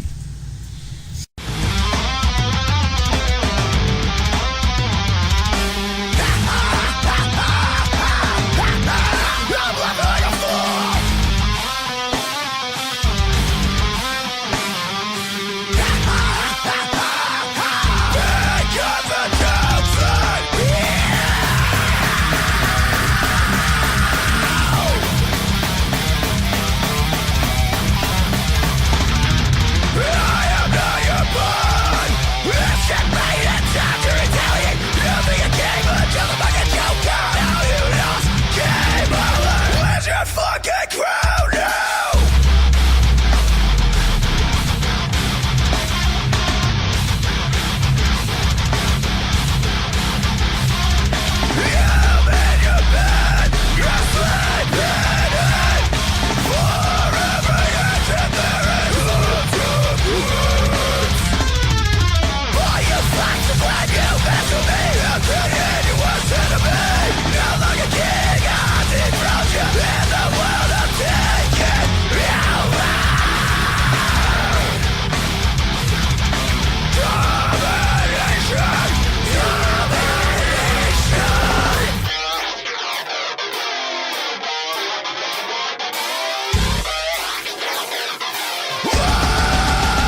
All right, gang, we're back. That was Traverse the Abyss with Joker, man. That's my favorite tune from you guys so far. So, and again, like I was saying with Mike, hopefully I'll have a new favorite from you guys. I think so. There's one in mind. I think you're really going to be like, whoa. What? Cool. Yeah, and again, I got to get some CD or MP3s from you, Gigi. I'll get you some, man. Yeah, yeah, good. I didn't know that you needed the tunes. No, it's cool, man. This, now that I got the mute button off, Yeah. you know, we can pull them up all on the YouTube. stuff that we've recorded and released is all on YouTube and Spotify, Pornhub, things like that. Yeah. That was where I heard you guys. I remember I saw this meme. It was like some comment on it, and some kid comments like, "You want to know what's harder than this dude's dick? My band's first single," and he posted a link. That's to fucking genius marketing. to his band's Facebook, and I actually took the time and looked it up, and it was terrible. I'm like, you gotta be fucking kidding me! Like, never mind. So much hype for nothing. I think at that point you kind of have to make like a really shitty song just to do that, just to build the people to see how many people are actually like going to go on and listen to it. You could like Rickroll them, like play "Never Gonna Give You Up" or some shit like that. Rickroll, man. It's like in Family Guy. It's like, here's a song by a gay guy. Yeah. Oh shit!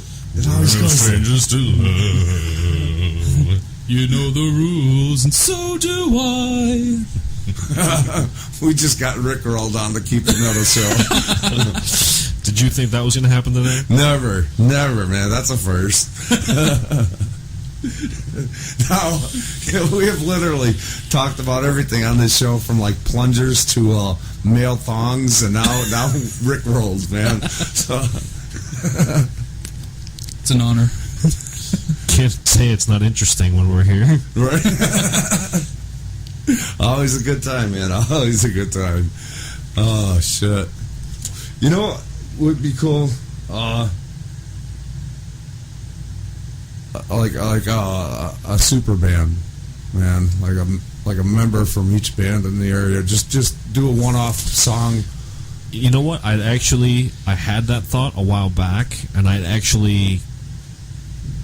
was just going to put together, like, just get miscellaneous members as you're talking, and I picked, like, I think I was talking about doing, like, random Haste the Day songs, and I was going to have, and this was even before Dom was in the band, because I was going to have Dom and Nick from Silhouette do dueling vocals, and then I was going to pull miscellaneous guitarists and bassists, but I was just going to pick a bunch of random ass songs, right, and then make it into like a recording project, or maybe just do like one night like that.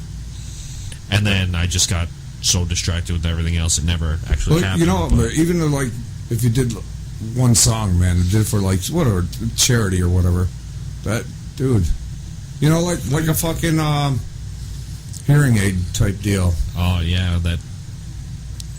Actually, Yeah, no, but wait, hold on. 'Cause now that brings up another horrible memory that's burned in my brain from practice. What was that song that everybody came together for? It was like Michael Jackson. Mirror of the World? Yeah. Okay, Yeah. there is a Japanese version. Oh, Jesus, get the Tap Dancing fuck out. Christ. And it's like, it is as awful as you think it's going to be. Like, like actual, people in Japan trying to speak English and sing the song at the same time. There's a version in Japanese, and then there's like the American edit or English edit, whatever the fuck you want to call it. And they played it for me at practice the other day, and Yeah. if you want to hurt your soul a little bit, or maybe you'll really like it, I don't know. Eric's gonna do it right now. Dude, I don't know. I can't. Eric's gonna go home. I can't. That's the that's the notepad for later. I'm so sorry, Miranda. Loudness I hope is she's probably fucking- the only good thing that came out of Japan musically. Like fucking baby metal makes me want to puke. They come out at my work all the time. It's blasting. I'm like, I can do it with the music, just like that vocal. Man, Oh, I can't. yeah. I fucking can't do it. I can't. That's one of Dom's favorite bands too. It's so weird. He is so weird.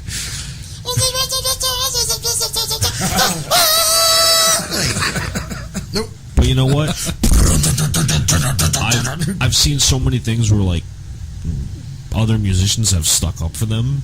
I'm then like I saw one that like Rob Zombie, like Rob had posted a picture with them, and some guy was like, well, why the fuck would you do that? And he's like, dude, these girls work harder than anybody in the industry right now. Like, fuck you.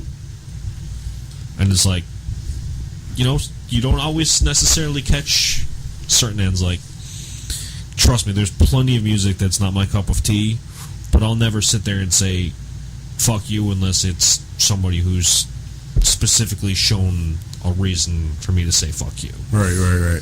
Or, you know, I dislike this music for whatever reason. That's just me, though. I'd definitely take baby metal over modern day rap. That's Oh, God, yeah. That's...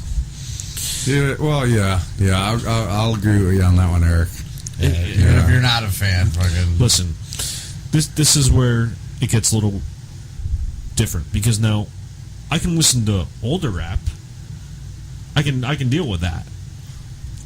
But even if like you can go on, you can find interviews of like Snoop Dogg and Dre and like, you know, some of the older rappers, and they're like, oh yeah, you know, they want us to put out these new songs and they want us to like spit like these new people are. They're not words. They're not rapping. They're just making random noises and shit. Yeah. that's my new aspiring music career. I'm going to try to do is the mumble rap. I'm going to try to get into the trend. I feel like that's Because they had like a group of them together. It was like 50 Cent, Snoop Dogg. There was a video somewhere, and like I think I saw it was it, yeah. it was like Snoop Dogg went off on it. He's like, my producer tried to get me to do that. He's like, what the fuck do you think I am? Yeah, that's so stupid, dude. Exactly. That's the number one fucking single right there. I just got fucking famous. All you need is like On the Keep It Metal show. all you need is dumbass 808s and like some stupid synthesizer, and then you could like, you know, put it on at like the Woodlands or some shit.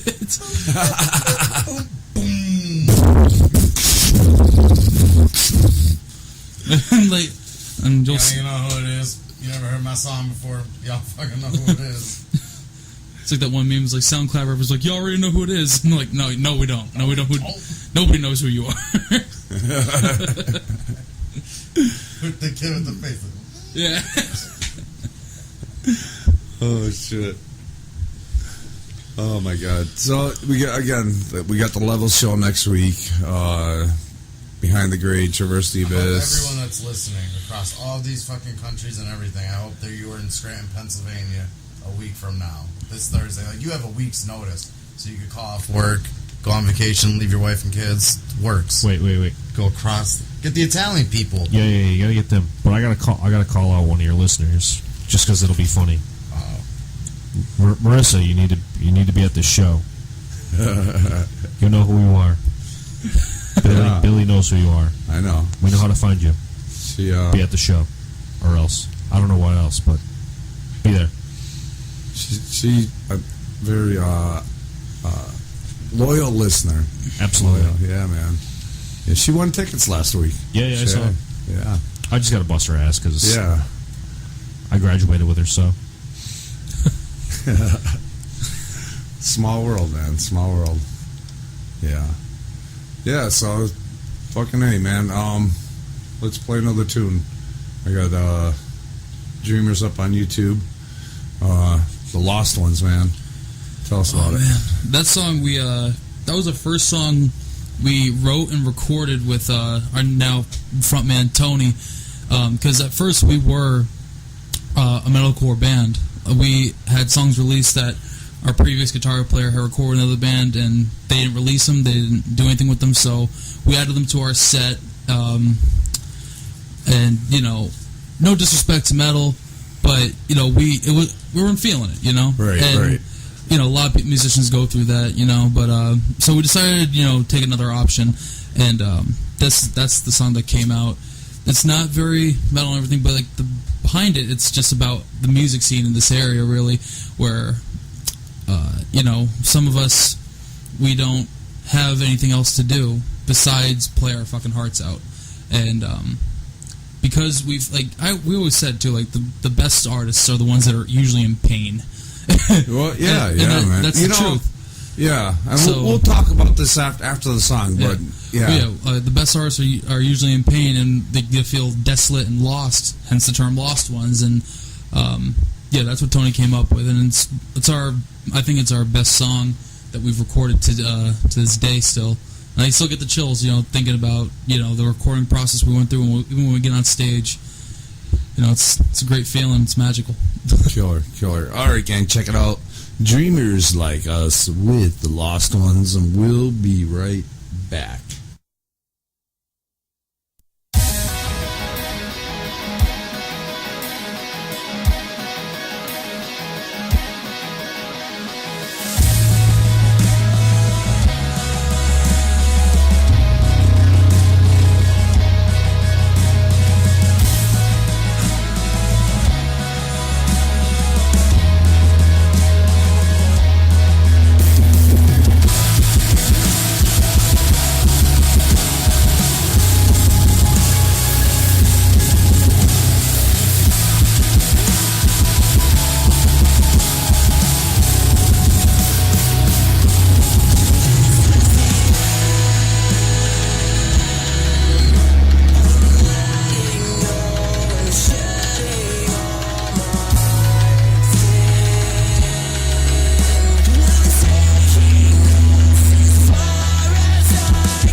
All right, gang, we're back with Mike, Eric, Gigi, and again, I really need an engineer here, man. I'm fucking fumbling around with buttons and so yeah, man, killer tune, dude. Thank killer, you so much. man. Thank you. Yeah. Well, again, levels, you guys, plus IT, next week, levels. Again, that's the place to be. Levels in the V spot. They're the two hot spots in the area right now. That's why it's like a nice week for us. We're playing V spot Saturday. They're next show. Yeah, man. I keep telling everyone, like, these are like the crown jewels of our summer because we're going to be taking the downtime. Like, these are the shows that. Levels, yeah. This is going to be the fun. You know, I'll tell you, I've been down to Irish Wolf Pub a few times this summer so far, and you're standing outside smoking, and you're looking down the street at Levels, and there's fucking lines out the door, and you're standing outside the Wolf Pub smoking. You look inside, and you can like see on the wall. Then I'm looking at the people walking by, and I'm like, that's not really our scene, though, But but it would be nice to have those kind of numbers. I think it might attract some of the people upstairs, though, because I know for me personally, like, I'm not going to sit still that night. Like, I'm going to be up and down those steps probably 100 times. Right. After the equipment's loaded up. After I take a 20-minute nap. But, like, if you really... That's just me. Like, I know I'm going to roll down. I'm going to probably try to find somebody I know or I haven't seen in a while. Because I always tend to do that. Or just make some random new friend and be like, hey, there's a show going on upstairs. Like, come watch, like, actual bands play. Right. So it's a little bit different. There's going to be different styles of music, but pretty convincing most of the time. And the liquor's involved, so, Yeah, Get drunk and want to jump around. Yeah, Okay. Hey, there's 4 bands playing upstairs. Come hang out, and if you're not feeling it, you can always come back downstairs. There's no hard feelings. Yeah. Come up, check it out. If you don't like it, cool. Go back to what you're doing. Right. If you like it, stick around. Cool. Yeah. And I always say, when I get a new tune and I spin a new tune on the song, and I say it might be your next favorite band. So you don't know. You don't know. Somebody might fall in love with one of you guys First that band night. you played when we first got here, I fucking dig the shit out of them. Like Mike said, they have that mushroom head type feel. Yeah. Oh, yeah. Let me just pick it up here. Dogmate, from Italy. Yeah. And you just Tell them to come Thursday. I didn't hear you. Tell them to come Thursday. Yeah, dude, yeah. bring them over. Yeah.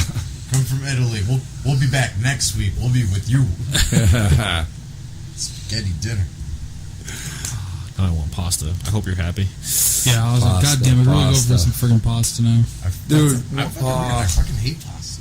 Get out. I have so much You don't like Italian, pasta? and I have so God much damn, Italian. You're un-American. Get out. I'm The an guitars. I'm an Italian abomination. Oh, the that's even guitars worse. from Savior from Anger, they played up here a few times.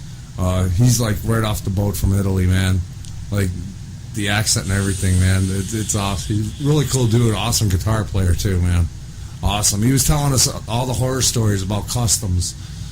About he just leaves his shit at home and he borrows everything when he comes over to the States because customs, man. They're dicks. Yeah. I remember I saw a video of these dudes working at the airport. Someone's filming from outside the plane, and they have guitar cases just chucking them into the thing. And oh my god, I can only if I witness that with my gear, I'm outside. I'm jamming those little glowy things up someone's ass. Well, see, now here's the thing. It depends because now different offers come through, and there's different stipulations on some of the offers. There's times where they straight out offer you a full backline, so you don't have to bring anything. But I mean, you take that into consideration. You don't have to bring anything, but then you got to figure out a setup when you get there. Right. Or you take the chance of bringing your stuff and it going missing and never coming back, or being destroyed in the process. Right. And Or yeah, because you don't, you might get that dick, or that fucking retarded fucking dog that thinks it smells drugs, and then they're ripping your shit apart looking for stuff, And, if you're relying on that guitar and your guitar is gone, then guess what? You still don't have a guitar, and you still have to find one. Unless you have like $500 plus, almost like $3,000, depending on what kind of guitar or gear you have. Unless you have that in your bank account, then you're fucked. And not too many indie bands have that kind of fun. Absolutely not. I mean, Mike could understand this one. So could Eric too. Like, his gear is expensive in general, but like just 3 of the drums in my kit were like $2,000 because they're custom shells, and then that without cymbals and hardware and everything else, $2,000. I took out a personal loan for it personally. Wow, man. You know what I mean? It was that's why I'm so like how Mike said, like, he's stingy with people touching his kit. I'm the same way. Right. Like, don't breathe near it. Like, it's expensive. Well, that's the thing. You get the guy that, I like the color. Oh, shit, dude, I spilled my beer on it. Sorry. Yeah.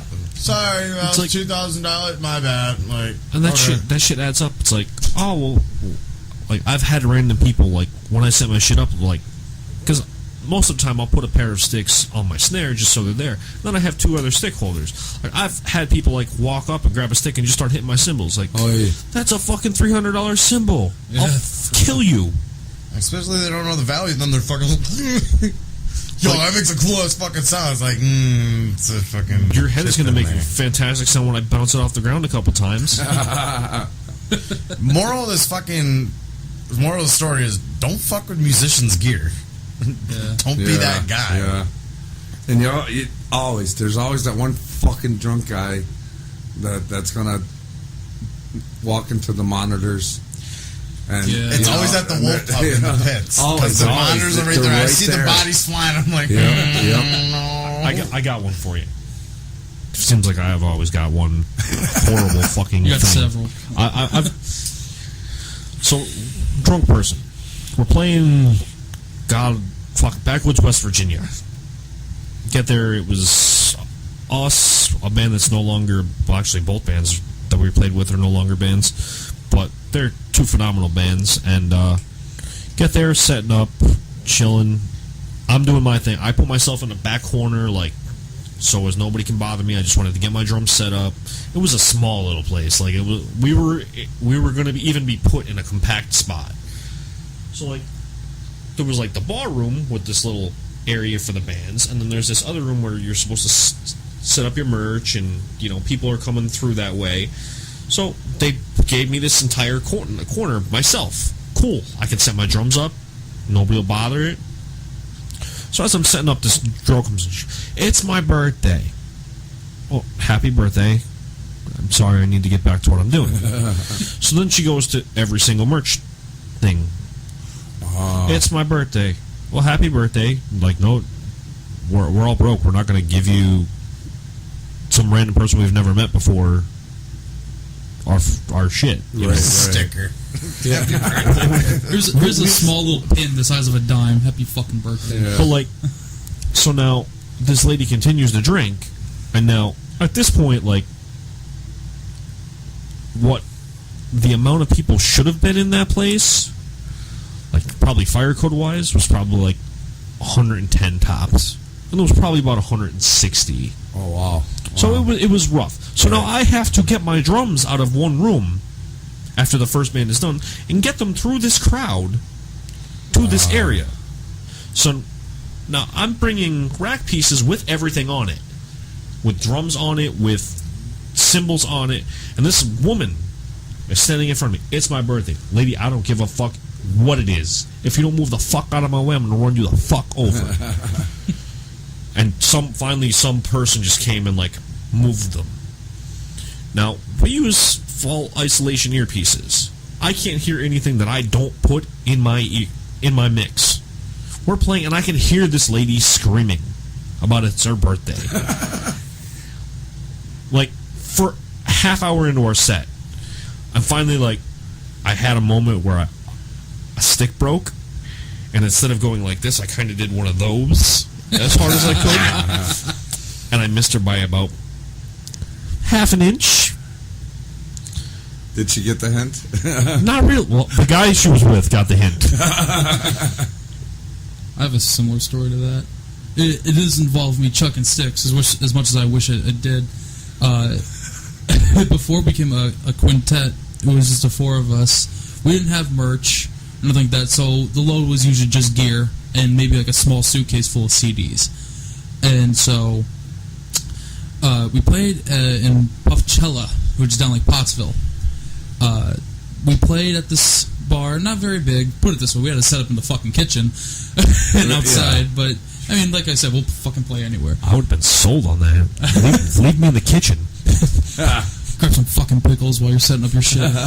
But, so, we played the show, and this woman apparently lived upstairs above the bar, and she's very nice, talking to us and telling us about her experience with this ex-boyfriend of hers. And she's been drinking. She's clearly on cocaine because she's just so excited to tell this story.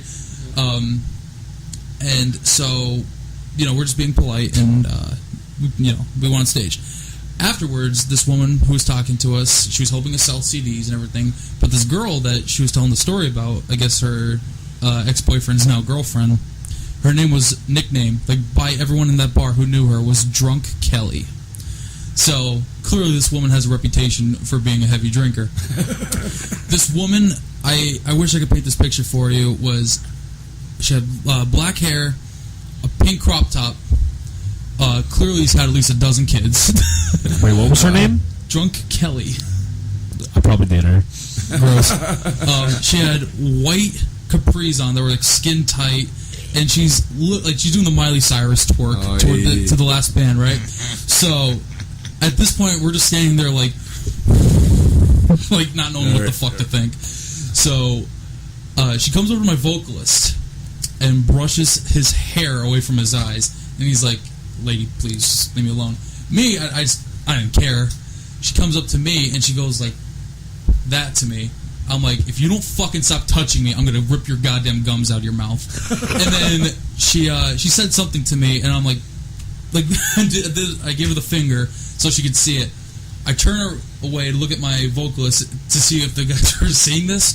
I turn back and I just get right in the face. I got spat on by this drunk bitch. No shit. I'm like, you know what? If I wig out on this woman, I'm not gonna have any support because I'm a young man that's had alcohol in his system. I mean, I wasn't shit-faced, but still, I have alcohol in my system. I'm not from this area. I got no support except for my 4 band members, 3 at the time.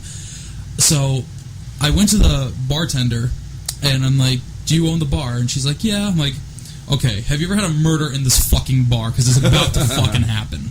And she's like, "What happened?" I'm like, "This fucking woman that looks like Porky fucking Pig just spat on me." And so she's like, "Kelly." I'm like, "You let her back in. If you know her by name and this is a problem, then you let her back in." But anyway, she was escorted out. We're loading up our gear, and we see her walk away just yelling shit at the top of her fucking lungs. And that's just the end of the story. But man, that's one of those stories I can laugh at now. And there's always that one every fucking night. That girl. You always hope that they don't talk to you, but they always end up becoming your best friend. Yeah. And they're like your shadow. It's like that girl is probably the female version of that asshole at every concert that yells "Freebird." Yeah. Mike's got his hand up.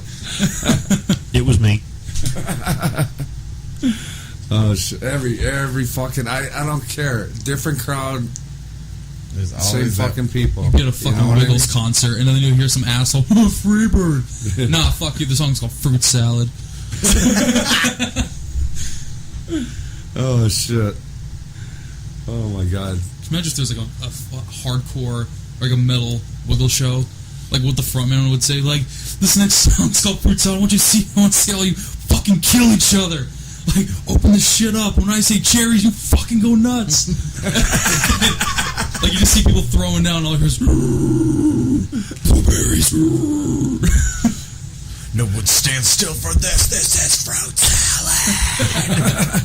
Off your fucking feet. There's your new song title. And again, there's always that one fucking guy in the pit that's just a little bit more pissed off than he needs to be. Or a little more drunk than he needs to be.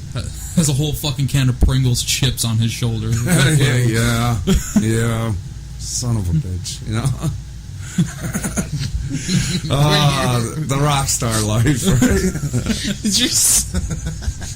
I hope my buddy's listening right now, because he's told me he was going to, but he got fucking like choke slammed at our last Wolf Pub show. So now I'm just thinking about that, because this kid kept moshing with him, and he was good. He's like, all right, like he's not trying to like mosh, and the kid's like kept going over to him or whatever.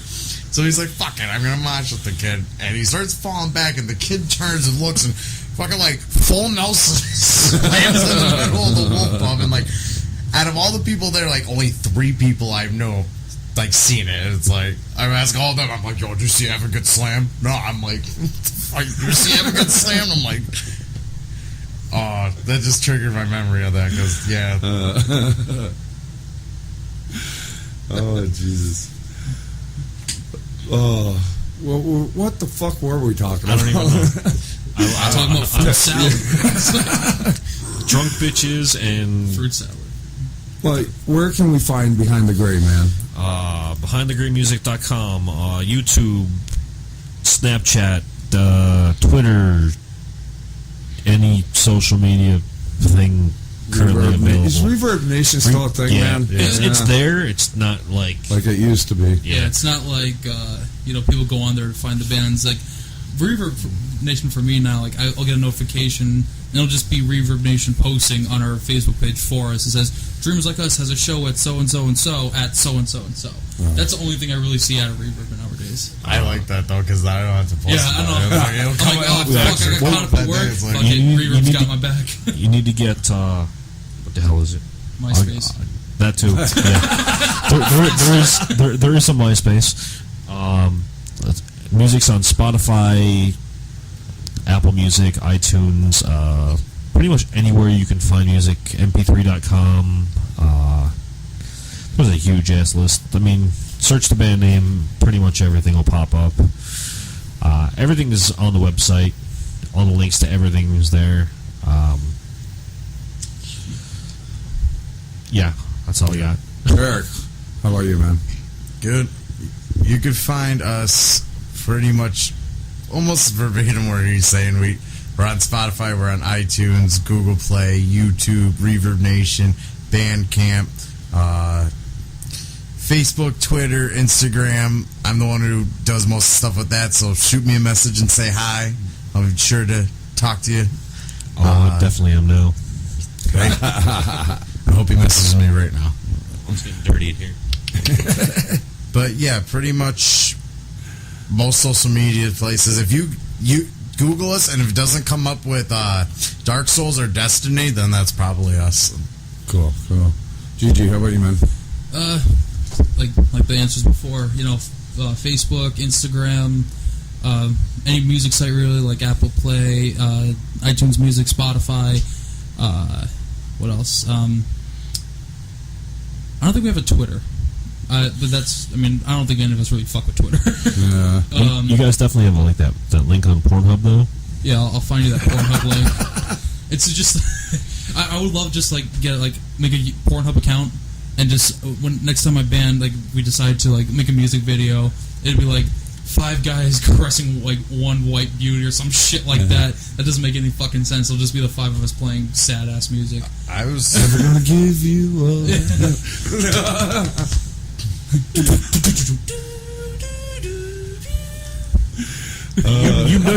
You get 1,000 hits right off the bat just because there's some fucked up people out there. They'd be like, no shit, right?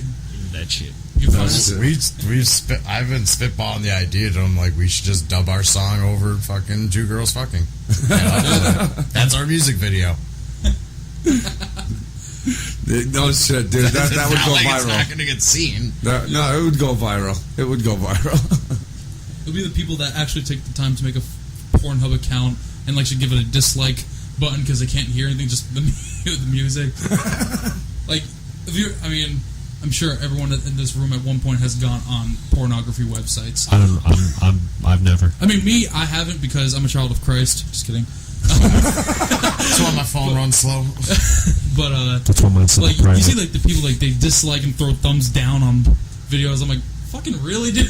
Like you're judging these people? You're the one whacking off to them. I didn't like your load she took in her face. Your dick is in your hand, but you're still giving them a thumb down. You're probably doing something wrong here. This girl just made $3,000 to $5,000 in 24 minutes. Fucker. I hate her. While my dick's still in my hand. Fucking bitch. Holy She made all that money in 24 minutes, and it took me like 15 seconds. That's fucked up. You're hired. Done and done. It's like the Howard Stern show up in That's here. it. All you need is like random strippers to come and sit on sex toys and just talk about porn all the I time. work at Spencer's, so I could get it all. Hey. There you go. And I know a lot of strippers. There you go. Everything's coming together. I think we got something going on. This here, might guys. happen at levels. No pun intended. You might find a couple strippers looking for a handout. They don't like it when you try to swipe cards. Yeah. They get a little more offended when you smell it after. I went to one strip club. It was the worst experience of my life. I'll never fucking go to another one ever again. I went to that famous cabaret place in Oh my in God. Kingston. I had never been to a strip club before. I texted my girlfriend. I was with my friends. I'm like, they want to go to a strip club, so I'm probably going to come home. And she's like, no, I want you to go. I want you to experience this. I'm like, okay. So we go there. First off, you know how you tell it's a bad strip club when admission is free and there's broken glass on the bar. and I remember, like, I don't know, like, I didn't know what to do. I was sitting at the bar just drinking, and the stripper comes, just like, you guys want to come see me dance? I'm thinking, you know what? I've been a musician for so long. I get people come to my shows. Maybe this girl is pouring her passion onto this, and I was like ridiculously fucking wrong. So I go up there, and I don't know what else to do. So I'm chain vaping. I think I just made that up actually, because I don't smoke anymore. But I had like $1 bill in my wallet. I was paying for my drinks with a card, so I'm like, I crumbled up and I like threw it at her, and then she threw it back to me, and I'm like, okay. And then she looked at me. She's like, I'm like, what the fuck do you want me to do with this thing? She's like, put it in your teeth. I'm like, I guess. So I put it in, and she came up, she took it out of my teeth with her teeth, and then she made me motorboat her. I got in the car, and being that I'm a nurse's aide, I had like a small little bottle of hand sanitizer, squeezed that thing until it was empty, rubbed it, and like gave myself, like, I washed my face with it. I'm like, if I knew Drano would not, face with hand sanitizer. if I knew Drano wouldn't kill me, I would have drank it. Put that $1 bill in your mouth. I'm so I'm gonna go glad buy I an brought my Arizona mouthwash. tea now. Thanks for the tip. Was it worth $1? Absolutely fucking not. I got another one. Another one. Shit. Another one. This is like a fucking tangent every single time I'm here. Alright, so the last time I was at a strip club was for my brother's bachelor party. And I was destroyed. I don't believe that. Well, see, here's the thing. My brother and his friends all went out golfing, and I'm not a golfer, and I hate the sunlight, so they went golfing, and then it was like, all right, we have these hotel rooms, and they're like, oh, we're going to go to the casino, then we're going to go to the Woodlands, and then whatever. So we go to the casino, and one of my brother's friends hits for like 10 grand. He's like, everything's on me for the night. Everybody's drinks, everything. And then we're going to the strip club. Okay, whatever. I'm into it. I'm out, you know. Tits, yeah. Sure. So now I could not tell you how much was drank, but I know I probably had like a $150 to $200 bar tab. And he was like, "You're covered." So I'm all right. So then we find a wedding, because there was a wedding going on.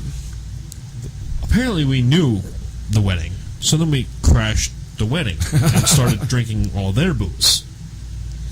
And by this point, this was at the Woodlands. So there's that back part where there's like, kind of like, it goes down into the valley, like into the mountains, where like the yeah. Sky Bar? yeah. Yeah, my girlfriend used to be a bartender there. So Hopefully it's not related to that. somebody thought it would be a great idea to dare the drunk people to see how much shit that they could throw off the back of that, how fast. And, we got most of it. And then we disappeared. So it was like 2:30 in the morning at this point. Like, we're going to go to the strip club now. All right. Once again, I'm still not paying for anything, so I'm into whatever the hell's going on. Get there, and at that point, I was kind of like, just sitting there. Right. Like, I'm pretty destroyed and not really functioning all that well. But that was pretty much everybody. So some dude pays this stripper to come over and give me a lap dance. So now, I'm here, and my brother-in-law is where Gigi's sitting. So this girl comes over and sits between us. Because apparently she was going to give us both dances. Okay, cool. Eric right now. Yeah, Eric is the stripper. So, I'm just sitting there, and all I hear is this bitch go, I am so fucked up, I'm gonna puke. Get the fuck away from me. Get the fuck away. No, Bitch, move! move, bitch. So, I'm yelling. So now I have 3 security guys behind me, and I'm going, fuck. It's like, what's the problem? Like, she said she was going to puke on me. Like, Pay for it? I'm like, I didn't pay for nothing. She ain't touching me. I'm like, if they paid her, it's hers. But she definitely said she's so fucked up that she can't function and she's gonna puke. She needs to get the fuck away from me right now. I was asked to leave, and they took her away. The one time I got dragged to a strip club, because it's not my dealio. I don't. But the one Same. time, there's this down at our, world famous diamond club down here, right? There's I got stories. If you like stretch marks and gunshot wounds, that's the place to be. Nah, that's not the one in Carbondale. She'll dance, she'll pull her fucking pussy out for you. There'll be toilet paper from when she No wipes. shit. Oh, Jesus fuck. So That was my horror story I got from there. redhead up on stage who thought she was like it, like she thought she was the shit that night. So she danced in front of me, and she's like, "You like my red bush?" I said, "Honey, I've been looking at a red bush since fucking puberty. You're not impressing me, So I got escorted out there. So. Can I make a quick question? Who the fuck is the DJ at strip clubs? Because when I was at this strip club, I was watching a girl dance to Flyleaf, and it's actually it was all around by Flyleaf. And if you do your homework about that band and song, it's about like religion or like being close to God or some shit. But I'm like thinking, like, this girl dumped her fucking cans out and is spinning around on a bus to a song that's supposed to be about having a religious experience. Funny enough, I've actually been asked to DJ one of those, at a strip club, and it's usually the girls pick the music. You just play what you're like. Hey, this is the next song you're gonna play for this person. Like, you're pretty much like given like a list. Like, okay, Sparkles is coming on first, and you gotta play fucking Sparkles. Cinnamon. You gotta play Crazy Bitch by Buck Cherry. There you go. All right, so then you got fucking whatever. I'm not even making up stripper names at this point. I probably know way too many of them. Cinnamon, vanilla, chocolate, strawberry, banana, Sparkles. What the fuck? chicken McNugget. Sparkles would like. I can't even finish this. If there's ever a moment, if you're DJing a strip club and if it's amateur night, make sure you put on Never Gonna Give You Up by Rick Astley for when I go on. Done. Or everyone's working for the weekend. And I'll do like the Chris Farley thing from Saturday Night Live when he's dancing with Patrick Swayze. Holy fuck. I think we just need to make a fucking trip to an amateur night now just to fucking get the DJ to play that for him. No shit. Let's just open up a strip club / venue. That was also a comedy club. All ages. All ages strip club, comedy club. Call it Hilariolas. There used to be one in New York.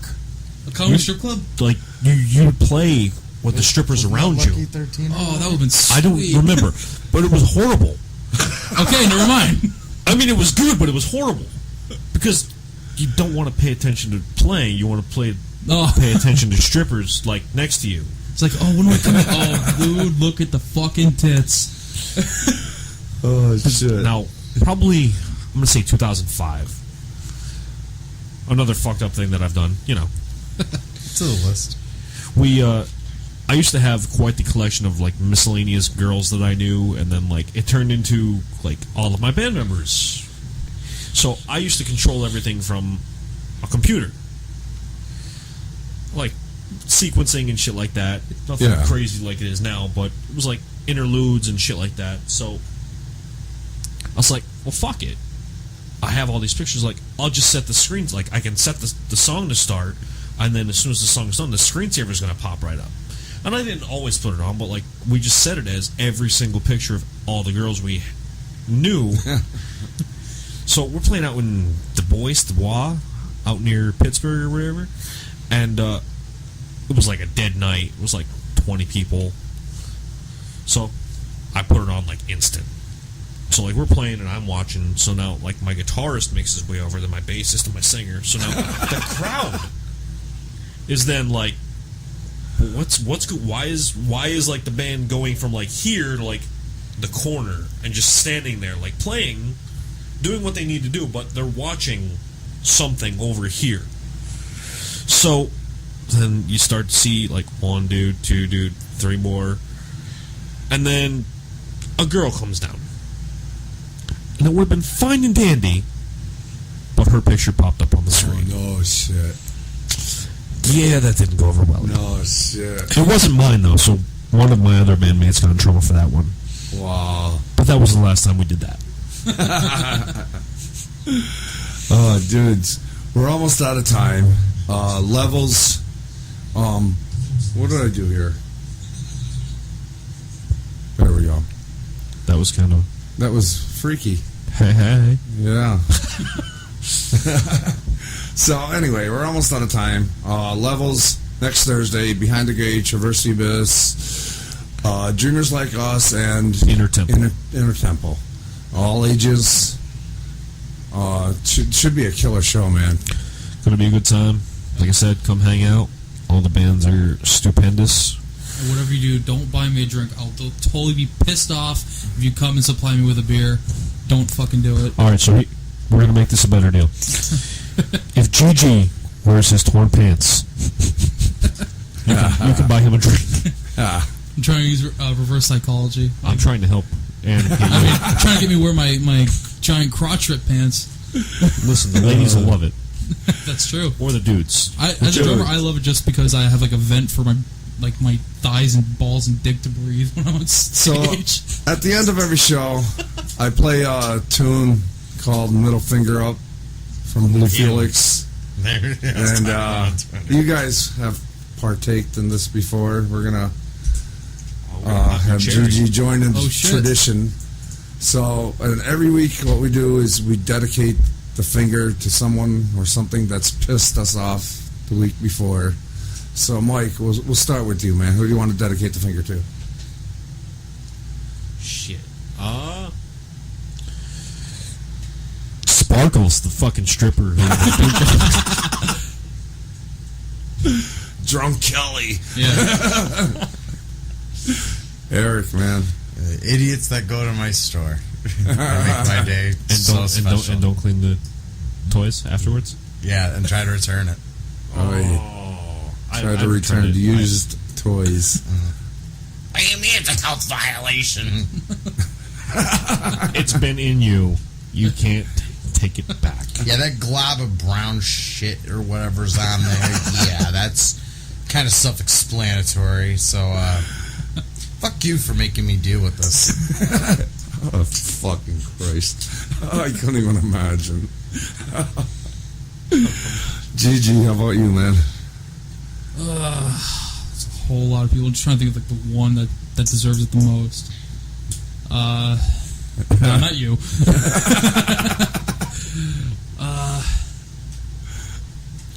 I'll just sum it up. Like anyone just making my life, my girl's life, my best friend's lives, anyone just making their lives harder for your own personal fun or gain or whatever. Fuck you. Fuck you. I'm gonna say fuck you to the haters, man. The people who say you can't. They're jealous or whatever the fuck reason, but you just fucking try to hold you back. So fuck you to them, guys. Thank you. Thanks for having always me. a blast, man. Gigi, thank you for hanging out tonight, man. Yeah, dude. Thanks for popping my cherry. Hopefully this is the first time of many. Absolutely, man. Well, if you're hanging around with these guys, yeah, man, you'll be here.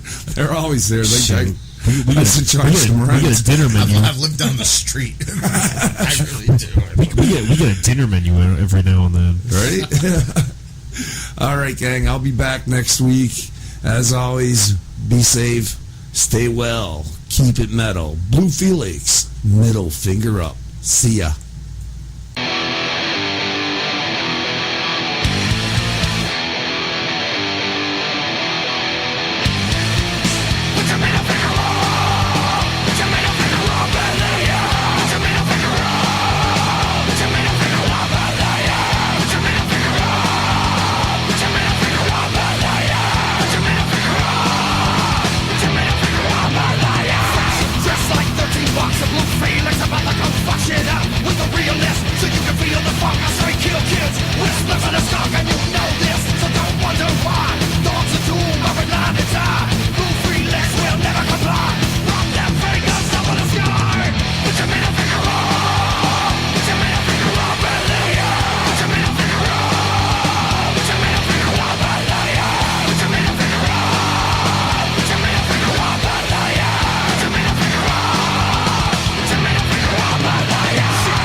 tip of the tongue, we'll break some free. The goddamn kings from the bottom to the top and everything in between. Fucking money and your fame.